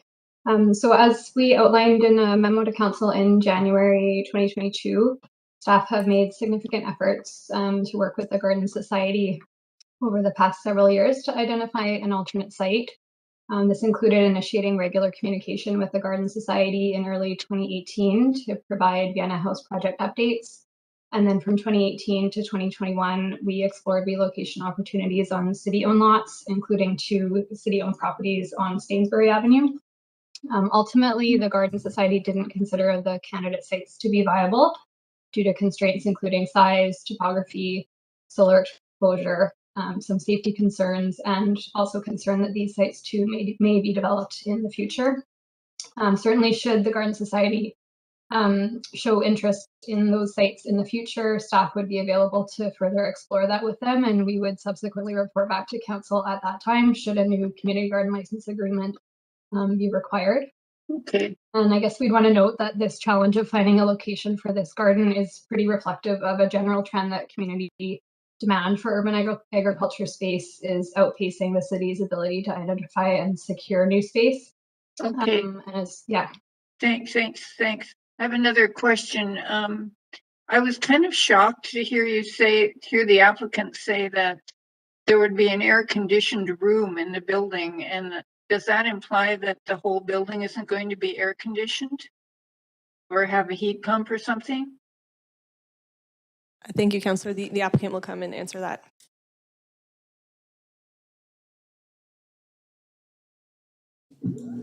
Thank you, Councillor, for your question, and appreciate the opportunity to provide a clarification. The distinction that we're making is that the building is partially cooled, and that's in keeping with the approach to passive house and the courtyard. Because the units have cross ventilation, we're not doing full cooling for the building. And this has been studied by the mechanical consultants. We've done detailed thermal comfort analysis and looking forward to using 2050 climate data. So the project, in the spirit of passive house, is proposing a partially cooled building with cross ventilation. I hope that answers your question. Last question, will it be pet friendly? All right, Councillor, pet friendly, yes or no?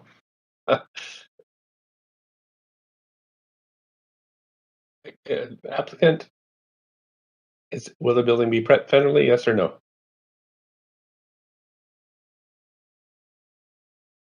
Hi, Councillor Swanson. Thanks for your question. We are still deliberating as an organization, including our board of directors, about the pet friendliness of Vienna House. So yeah, we'll report back. Okay, thanks. Okay, Councillor Carr, of the 5. Yep. Thanks so much, Mayor.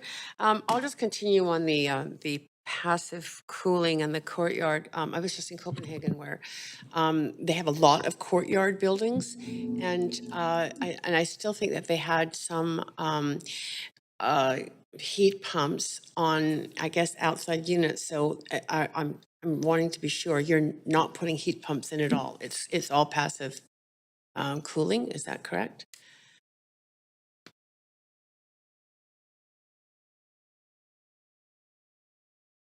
The mechanical system is a centralized rooftop HRV unit, which has partial cooling. So all the ventilation air that's delivered to each unit is partially cooled.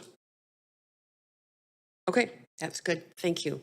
In terms of the park, I'm also very interested, and I know that park, I'm sorry, the community garden well. One of the original intents, I think, of the Garden Society was to potentially acquire a new site on the Trout Lake Park. Can you tell me, staff, where conversations with the park board have gone on that? Thank you, Councillor. I'll have Caitlin respond to that. Thank you. Thanks, Councillor. It's Caitlin again. Yeah, so in addition to the what I described about working with city staff, the Board of Parks and Recreation have also been in discussion with the garden. In 2018, the Society began advocating to relocate their garden into the southeast corner of John Henry Park. and subsequently participated in the engagement process for the park renewal plan. In May 2022, the renewal plan was presented to the park board with a recommendation from staff not to include a garden in the park renewal. One of the reasons being because of a greater commitment to reconciliation and decolonization in the park planning process, impacting what uses they wanted to locate in that area of the park. The board unanimously adopted the renewal plan and included a recommendation directing staff to explore the inclusion of community garden plots in the renewal plan. But whether the garden ultimately will be included is uncertain. Park board staff do expect to meet with the garden later this year to discuss this further. And in the meantime, they've also invited the Garden Society to participate in the renewal plan for nearby General Brock Park to explore potential relocation there. Okay, thanks. I appreciate that detailed explanation. How much of the garden is on city land versus on TransLink land?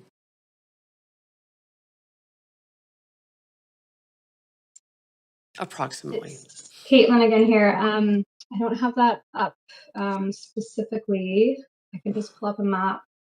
I would say maybe 50%. I'm not sure if any other staff can jump in here. I can pull up a map. Do you happen to know if the bee colony, on which side that is? And also there's a lot of permanent, quite well-established fruit trees and fruit bushes, some pretty incredible thornous blackberry bushes, for example.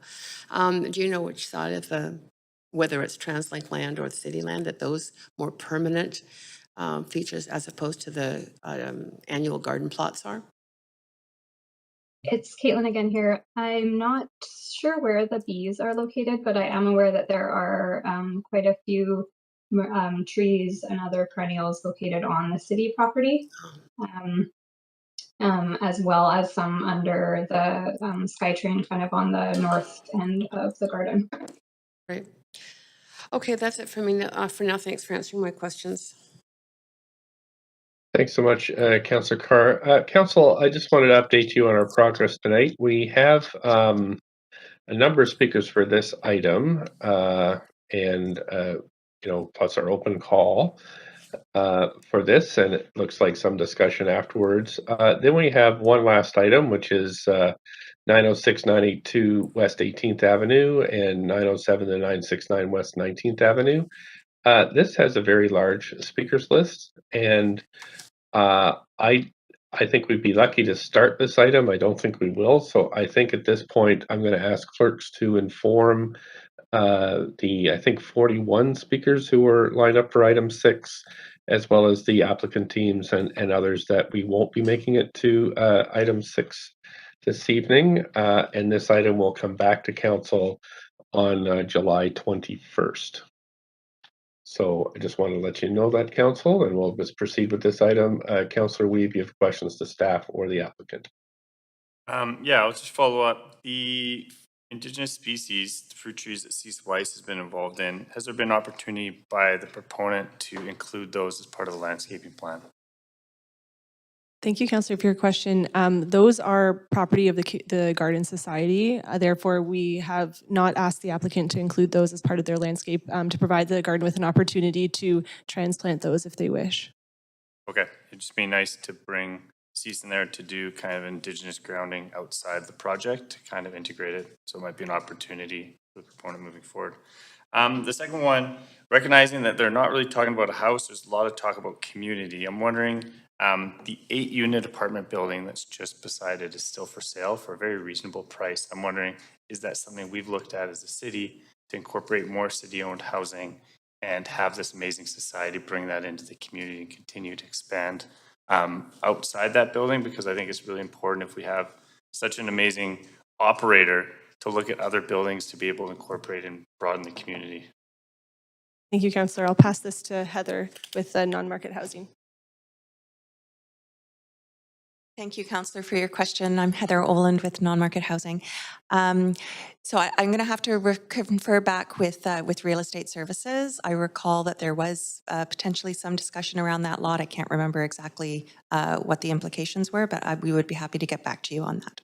Okay, the price per it's I heard you. reasonably priced, and Yeah. it's still in the middle line. So, yeah, other than that, I think it's a really interesting building. Thank you. Okay, Councillor Weave. Next up is Councillor Dominato, up to 5. Thanks, Mayor. And my question would be is either for Heather or for More Than a Roof Housing Society, and maybe it's more for the society. I'm curious in looking at this application, and I really appreciate your presentation and the detail you provided. If you could comment on how we arrived at what I see as a successful model, and so I guess getting at what's the secret sauce and achieving this. And I don't feel we see this very often at council, these type of applications. So I was hoping the service provider operator could comment on their perspective.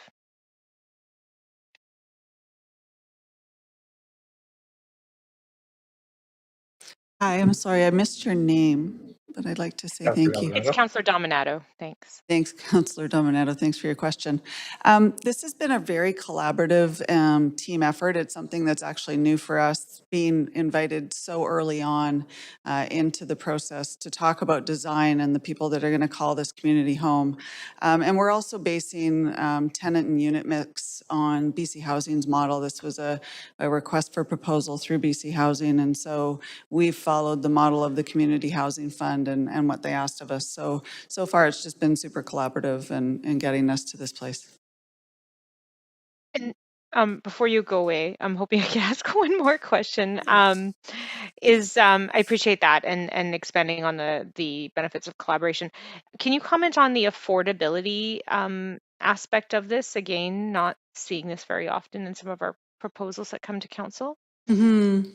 Yeah, so again, just hearkening back to the presentation. So we have 20% of what we refer to as deeper need that require deeper amounts of subsidy. We have 30% of the building that's rent geared to income. And then we have, or 50%, pardon me, and then 30% of what's referred to as market housing. So for us, market is a word. We are a nonprofit housing provider. We are not here to make profit off of the rents in the building. And so we look to provide as much affordability across the entire community as we can based on balancing the revenues that we bring in and offsetting the expenses of operating and running the building. And that's great. And can you remind me, is CMHC part of this? Is federal government involved in funding? Thanks for the question, Councillor Dominato. We'll be pursuing CMHC's co-investment fund. CMHC recently split their co-investment fund up into 2 separate application streams. One is a loan, which also provides a non-repayable portion, and the other is contribution only. So as of now, we're considering the contribution only stream, but they only accept applications for projects that are within 6 months of construction. So we can't quite submit an application, but we fully intend on submitting one. Okay, I appreciate that. And noting that we have several speakers to this, I'll pause my questions there. Thank you. Thanks. That's it for questions from council to the applicant. We can ask questions to staff later after we hear from speakers. Council, now we're going to go to our speakers list. Oh, sorry, I've closed that down. I'll just open that up now. Okay. Okay, so we've got speaker number 1 on item 5 is Celia Wong. Speaker number 1, Celia Wong. Hi there. Can you hear me? Sure can. Up to 5 minutes whenever you're ready. Okay. Hello, Mayor and Councillors. This is my first time speaking at a public hearing. Thank you so much for allowing me some time to share my concerns.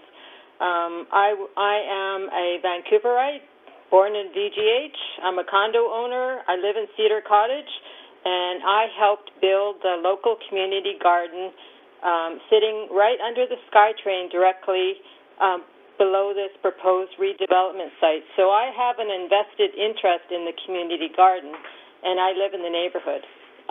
There's been a significant development in this neighborhood of 18th and Commercial Drive. I live on Commercial Street. It's a little area where a lot of there's been redevelopment, new buildings, old buildings. the building I live in is over 15 years old, so I'm not in a new building. But being here for so long, we have a large space in comparison to some of the other units, the newer buildings in the area, so that's a blessing. Anyways, I believe I'm one of the only people that, according to the list, supported this proposal. And somebody told me that I shouldn't say I support it because I have a lot of concerns about the development. It's not perfect, but I believe that we need more social housing and we need more affordability and we need to have more livability, because when I talk to people, they say that, you know, these are people that are living out in Surrey or other places. They have to commute in and they can't afford to buy, and they're young people. They can't afford to live in the neighborhood. So I guess they're not earning enough money. But, you know, anyways, so I looked at the proposal, and so I'm a little nervous. Anyways, so under the affordability component of the proposal, it says 20% will be deep subsidy. So then I looked up what the definition of social housing is. So it says that social housing needs to be 30%.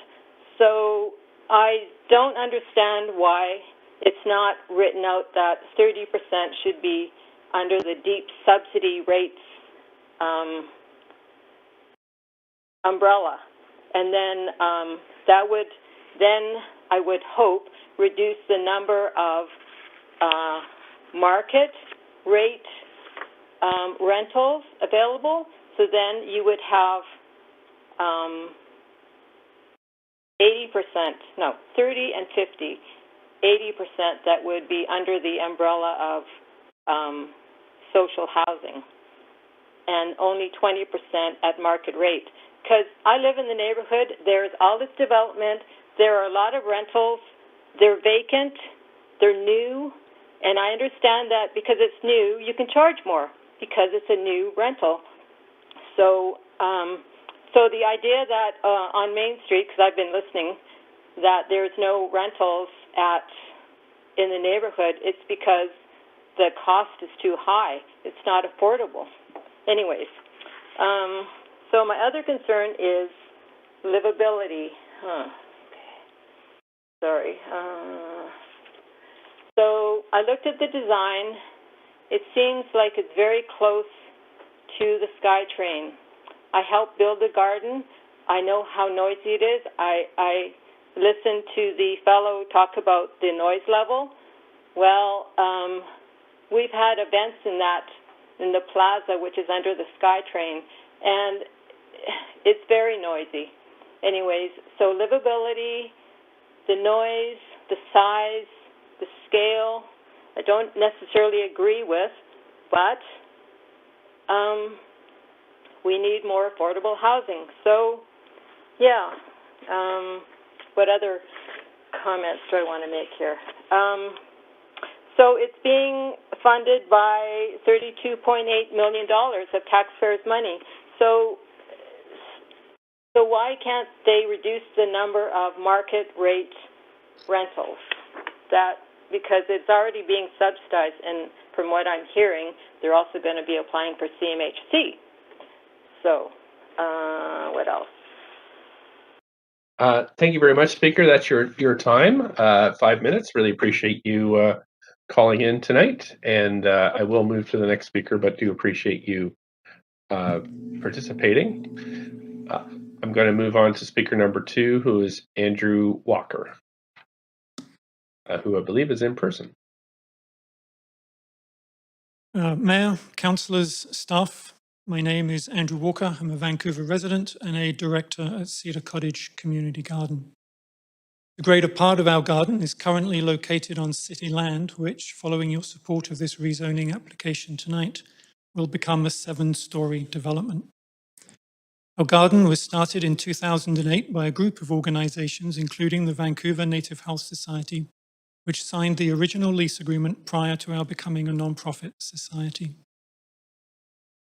2 years later, in 2010, we expanded onto city land at the invitation of the city because, as stated in the lease agreement, and I quote, "The city believes that community gardens and other similar forms of urban agricultural activities can have positive social, educational, and environmental impacts on local communities and neighborhoods."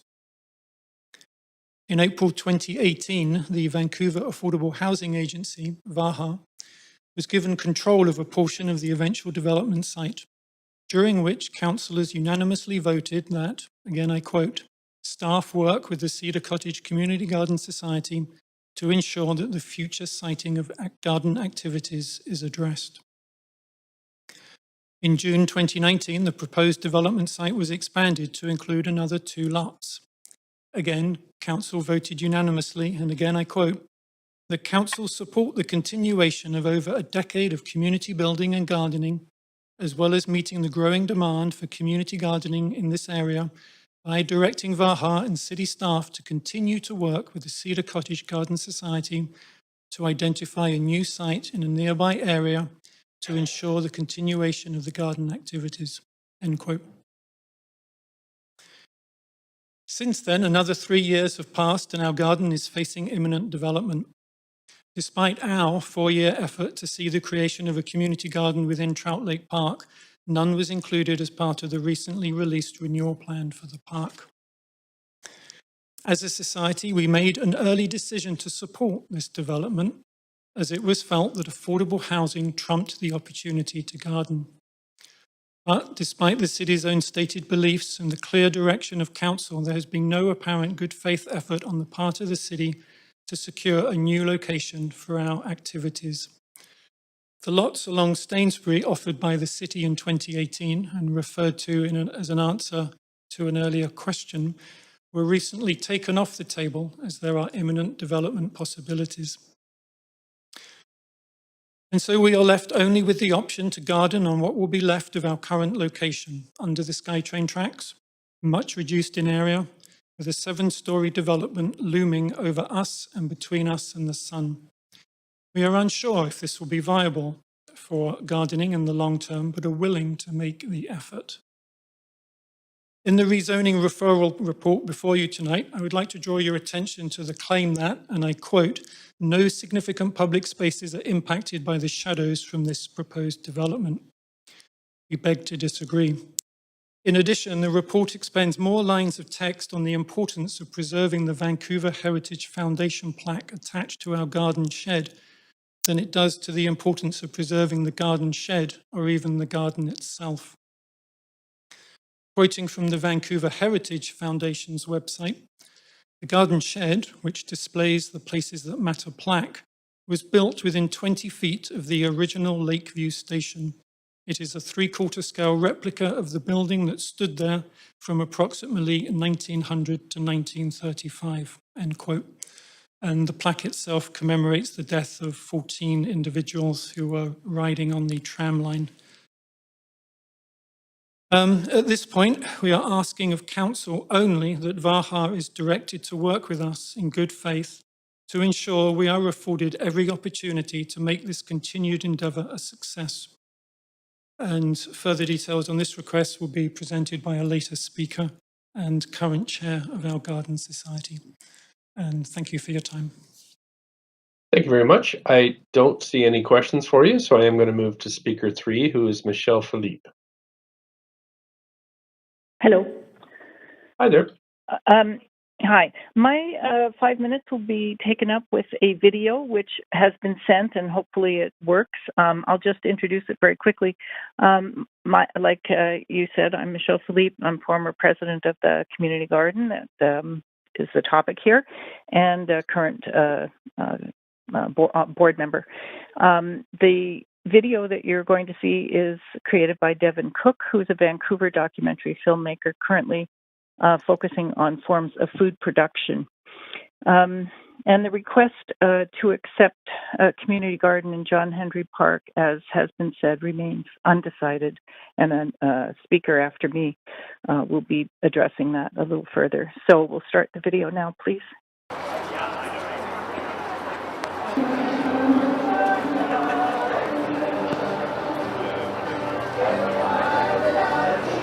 My poem is called Oh Artichoke. Oh, how the artichoke sprouts through spring rains full of bountiful promise.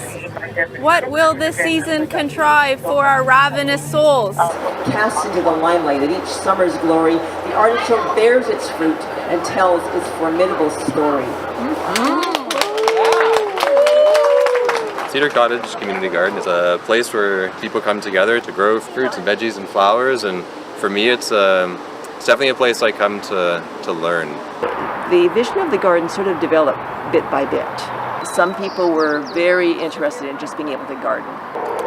People were able to exercise their creativity, create a safer spot in the community, and have a place where people could come together and socialize. And I don't know that people really thought about aesthetics much, but we really developed that. I think it's developed into a beautiful place as well. It's very satisfying to look around the garden and see we have created this. And everybody who comes to the garden and does their little bit is part of that. These are radishes. We've got some peas, chard, beets, which are just starting to come up. I can see them now, and carrots. And the kale doesn't seem to be sprouting yet, so we'll see how that one goes. But yeah, you can kind of see the radishes are starting to come up a little bit. I tend to grow a lot of greens. I grow what we eat. I planted some mixed greens and they came beautifully, but my next plantings haven't come up yet, so I'm not sure if they're going to. When I relocated back to Vancouver a few years ago, a big consideration for me where I lived was where can I garden? I live in an apartment, so I don't really have a lot of access to garden anywhere. We just got this garden plot and then heard the news. The city told us last year that they were going to take back the land we're gardening on. The city is taking it back for affordable and social housing. Every inch here will be the affordable housing development. I'm really heartbroken, to be honest, that it's not staying here. But given that the city is redeveloping, I want to make sure that what started here is preserved. But there are lots of people who are working really hard to make sure that we get relocated, you know, within the neighborhood as opposed to completely eradicated. I really am happy that there's a big movement to try to get a plot at Trout Lake. I would actually love that. It's close, so we would attract the same people that we are currently. It's large, it has room for a community garden, and it's not something that it currently has. Trout Lake Park is the shared backyard of the neighborhood, and one of the most common things to do in your backyard is gardening.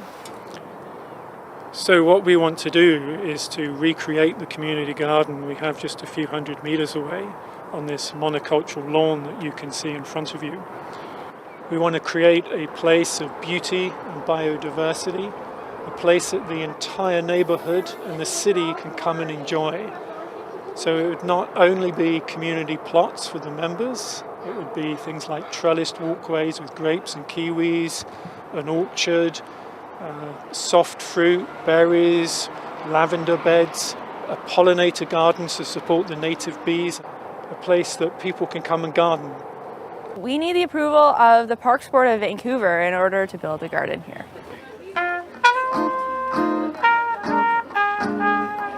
I would really love to keep this garden here if there's any chance at all. And if not, I want to help the folks here relocate to John Henry Park where I think they want to be. This fabulous affair behind us, the Spring Fling, which we have every year for the last 8 years, is a demonstration of why this garden is so important and why this garden needs to move, to relocate to a more permanent location in the John Henry Park, Trout Lake Park.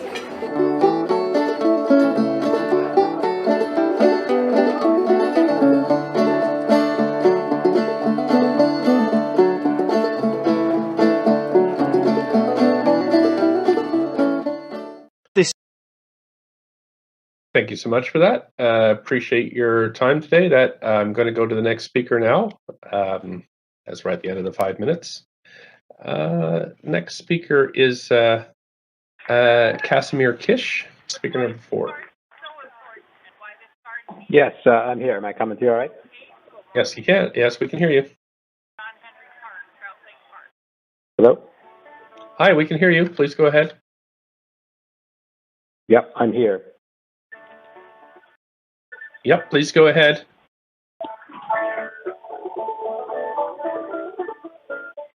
Speaker, go ahead. We can hear you.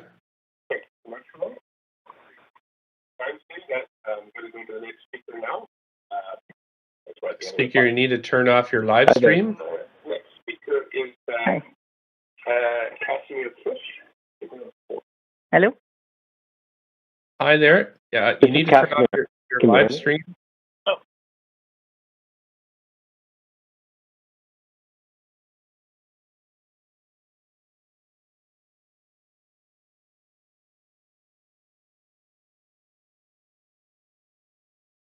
Hello? Council, perhaps, or clerks, perhaps we can move to the next speaker and you can help for those speakers. Maybe the operator can help them. Let's move to speaker number 5, Grace McKenzie.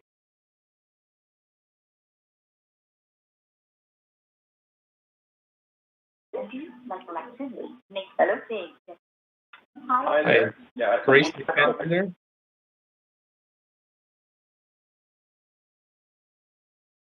Hi, is Grace McKenzie there, please? Speaker number 5. Hello? Yeah, hello, I can hear you speaking. Yep, Grace McKenzie, please Okay, go ahead. no Speaker problem. number 5.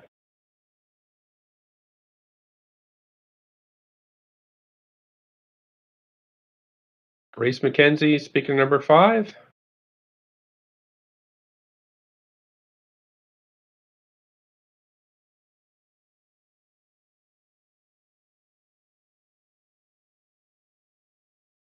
Clerks, we might move to speaker number 6 then. Alex Halboom.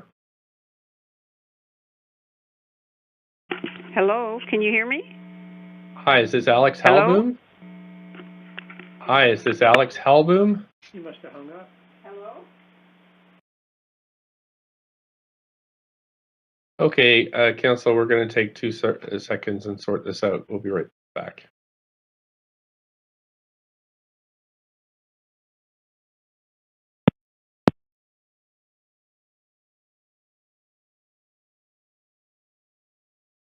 No?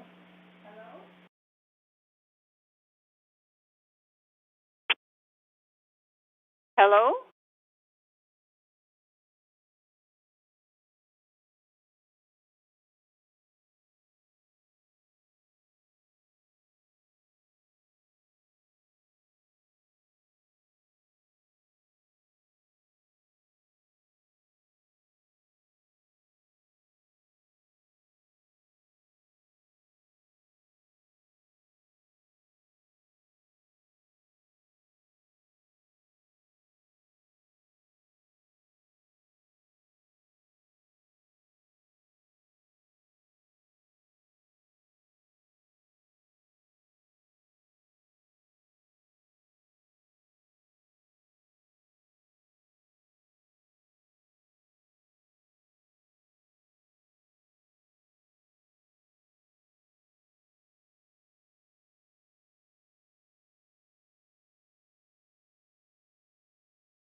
Good evening. This is the meeting coordinator from the council chamber. Are you able to hear us on the TELUS line?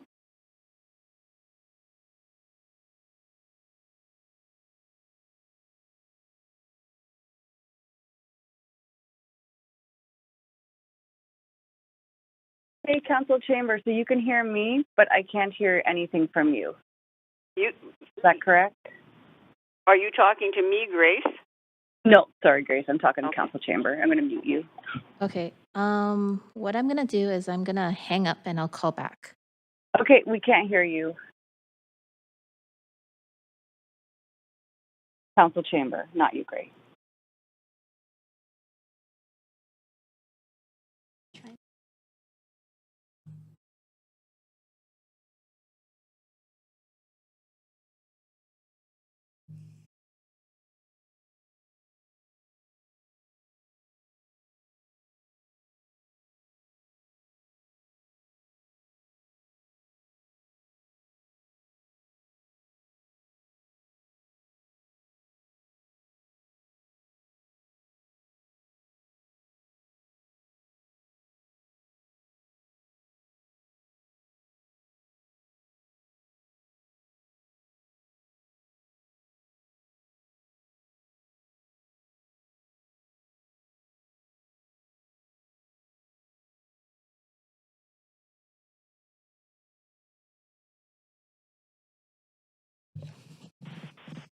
Good evening. This is the meeting coordinator calling from the council chamber. I have dialed back in. Are you able to hear me now?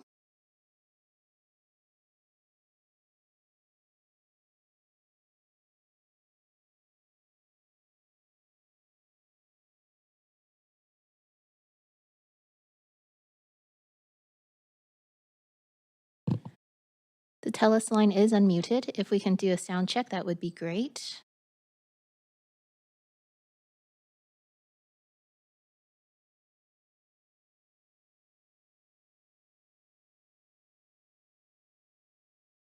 Okay, can you hear me now?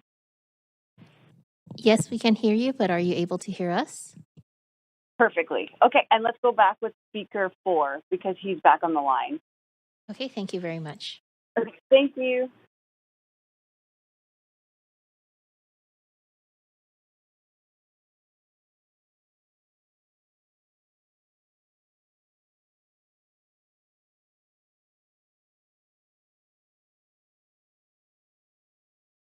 Okay, Council, if I can get you to put your cameras back on.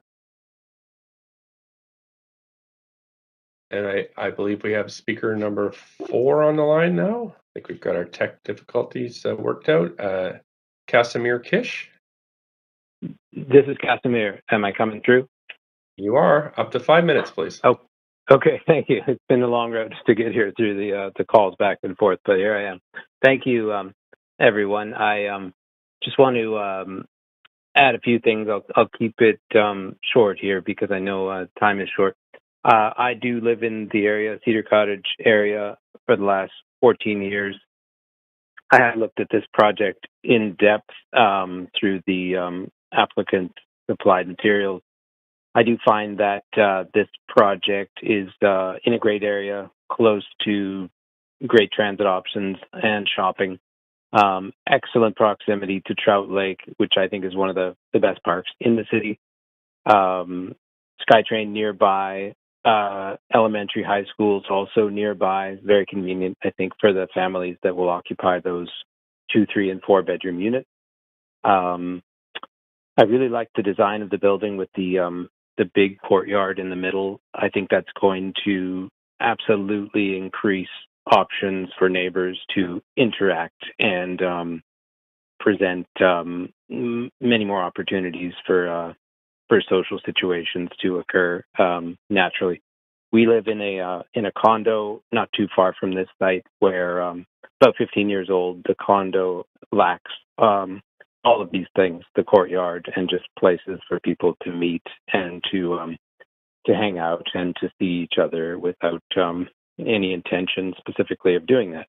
So I think that the larger units of the building, which are quite rare now in Vancouver, will be a great addition to the neighborhood.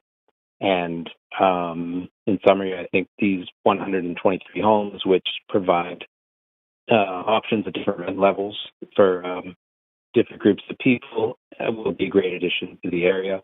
I don't live within a block or two of this site. I know several people that do, and I've spent lots of time around this area. And in conversations, I know they're welcoming.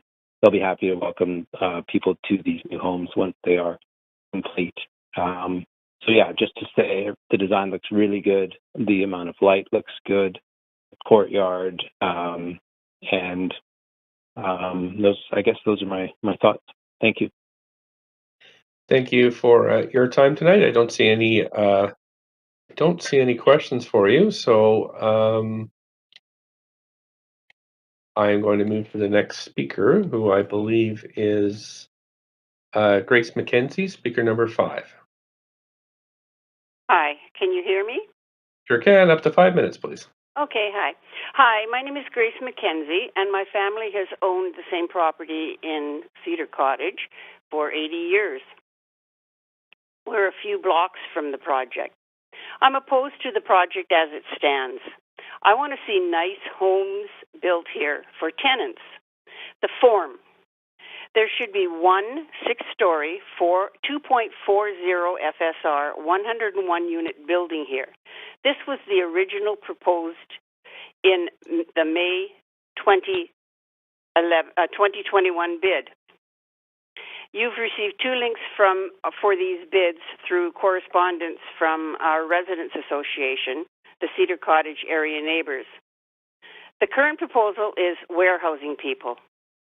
Staff changed the project to 2 7-story, 3.46 FSR, 123-unit building in order to maximize the amount of affordable housing being delivered on public land. The building should be placed further from the SkyTrain line and closer to Victoria Drive. It should have large, mature trees planted between the SkyTrain line and the building to dampen the noise of the SkyTrain. It should have the interior courtyard removed because the SkyTrain noise will reverberate in the courtyard and make it unusable. The use. There should be no market rentals in this project. Public money is being used to create this project. Therefore, it should be 100% social housing consisting of all Hills units. That's what we need in our community. The city's zoning and development bylaw defines social housing as Hills or shelter rate. The rents should be no more than a studio, $950, 1-bedroom, $1,200, 2-bedroom, $1,600, and a 3-bedroom or larger, $2,000 a month. These rents are from the city's Rental Incentive Programs Bulletin, last updated February 2022. This area does not need more market rentals because the new market rental buildings built over the last 5 to 10 years still sit vacant. They have vacancy signs up for 1, 2, and 3-bedroom units every month since they were built. This area does not need more shelter rate units. Within a 10-block radius of this project, we have 218 new shelter rate units. In summary, make this project a nice place to live and not a warehouse for people. Send this back to staff to change this project to make it nice for the tenants and not a place to maximize the number of units you can squeeze onto a lot.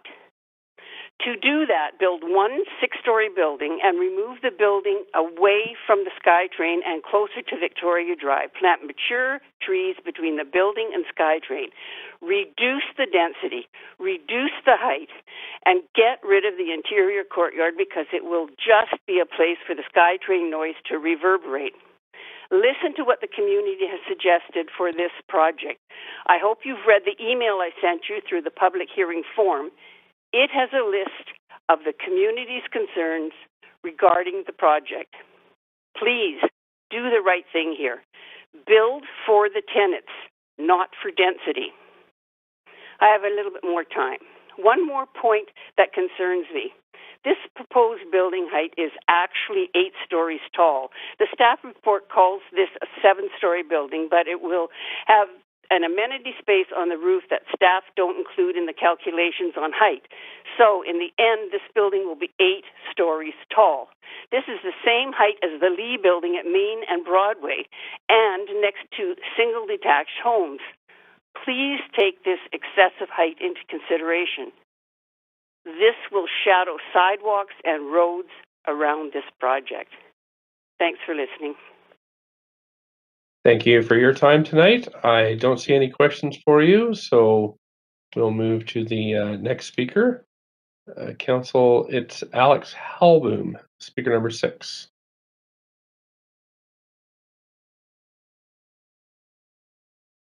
Hi, everyone. Hi, can you hear me? We can, yep, go ahead, please.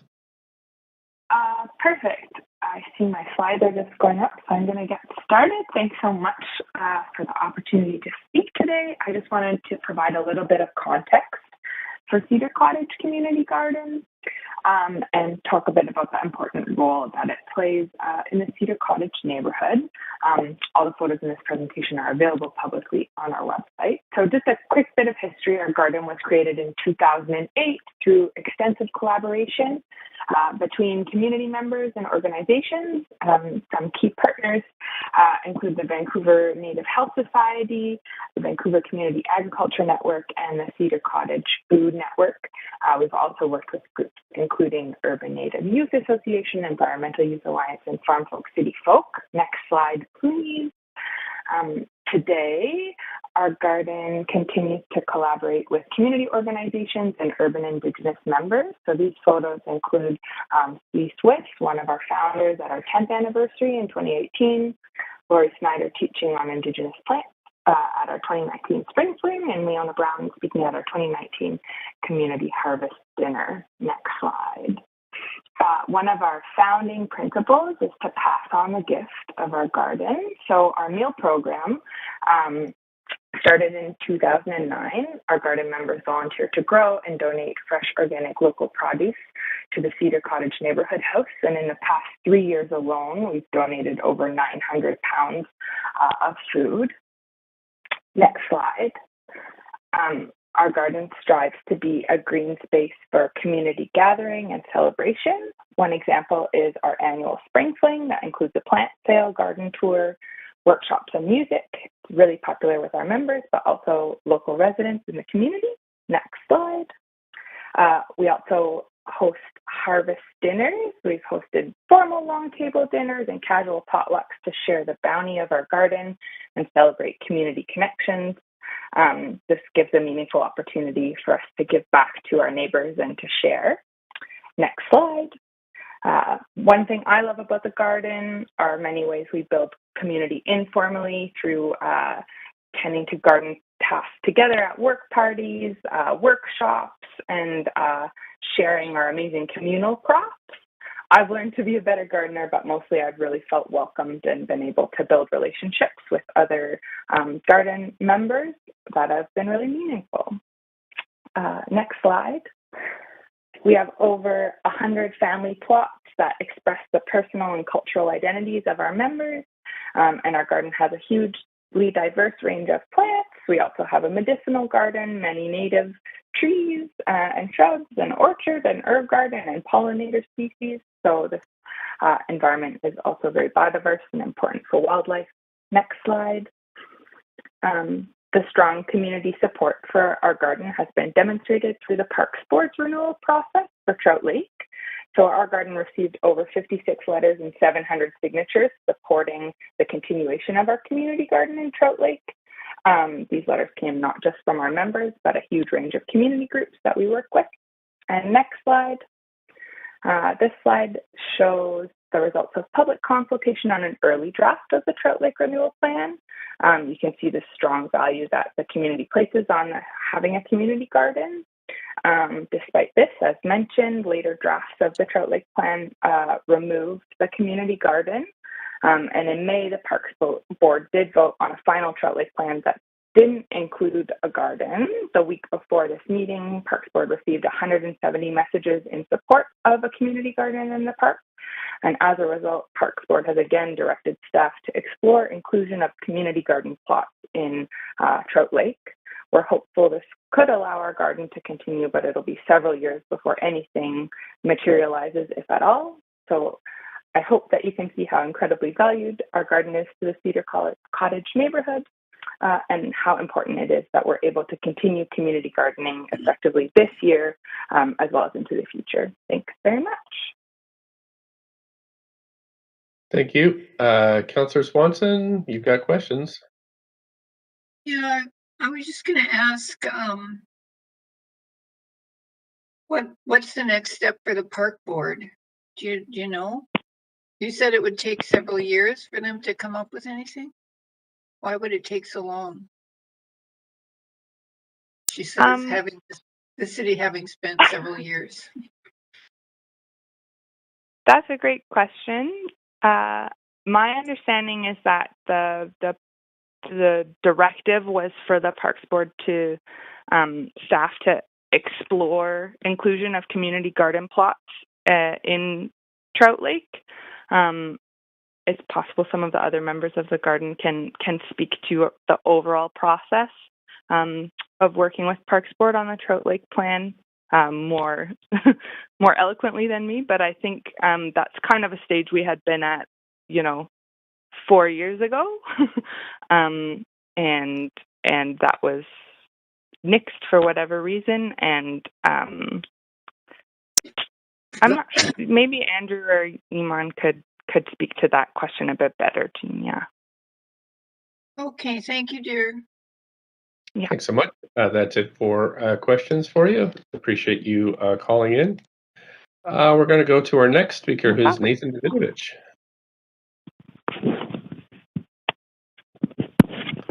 Speaker number 7, Nathan Davidovich.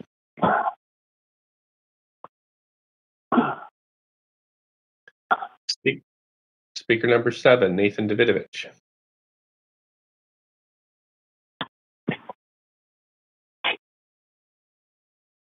Clerks, I don't hear Nathan Davidovich, so as we're at the end of the public list, I am going to make a call, my first call. Sorry, Mayor, to interrupt. There's one more on the next page. Oh, I'm sorry about that. Speaker number 8. Yamin Zhang.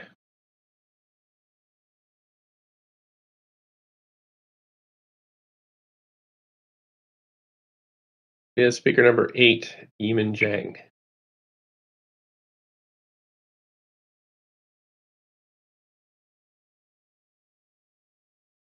Okay, clerks, I don't hear Nathan Davidovich or Yamin Zhang, so I am now going to call. What do you mean you don't hear me? I'm on the line. Great. Okay, Hello? you have you're ready to go. Up to 5 minutes, Nathan Davidovich. Please go ahead. Yeah, thank you very much. Sorry for all your technical difficulties. I think you know who to blame for that. We have to go back 40 years to know what happened. Unfortunately, the old City Hall staff have retired and they didn't write the history of their work. What was promised and designed 40 years ago was an additional SkyTrain station between the Broadway and Commercial Station and the Nanaimo and 24th Avenue station. The Toronto engineer that built SkyTrain is still alive. He lives in South Falls Creek, and he can confirm to our new City Hall staff that a new station can be built on the Victoria diversion with all.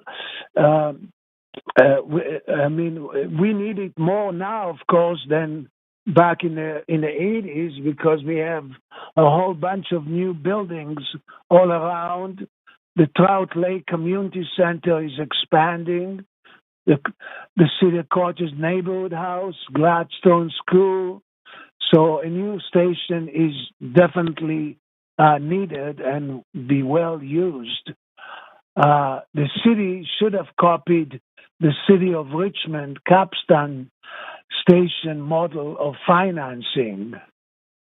The number 20 Victoria bus is the number 1 north-south bus route in ridership in Vancouver for over 10 years.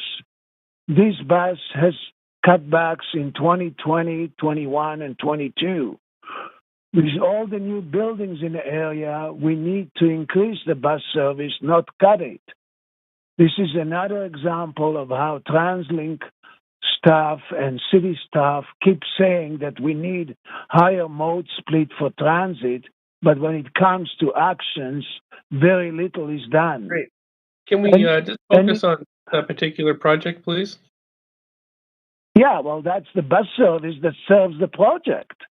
Any new improvements to bus service are not planned till 2025, 26, according to Transport 2050, which is a bad transport plan Speaker, that will set us further back compared to other big metro areas in Canada. I'm just going to stop you there, Speaker. Just 1 second, please. Clerks have informed me that we have lost quorum. So I think we're done. Thanks, Council. We're going to have to pick this up on July 21st at 6 p.m.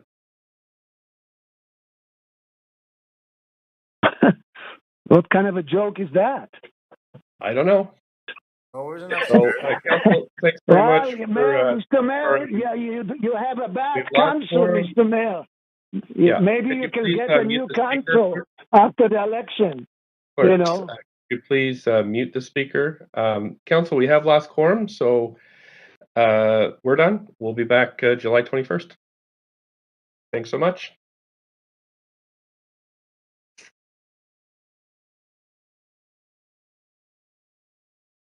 Thanks, clerks.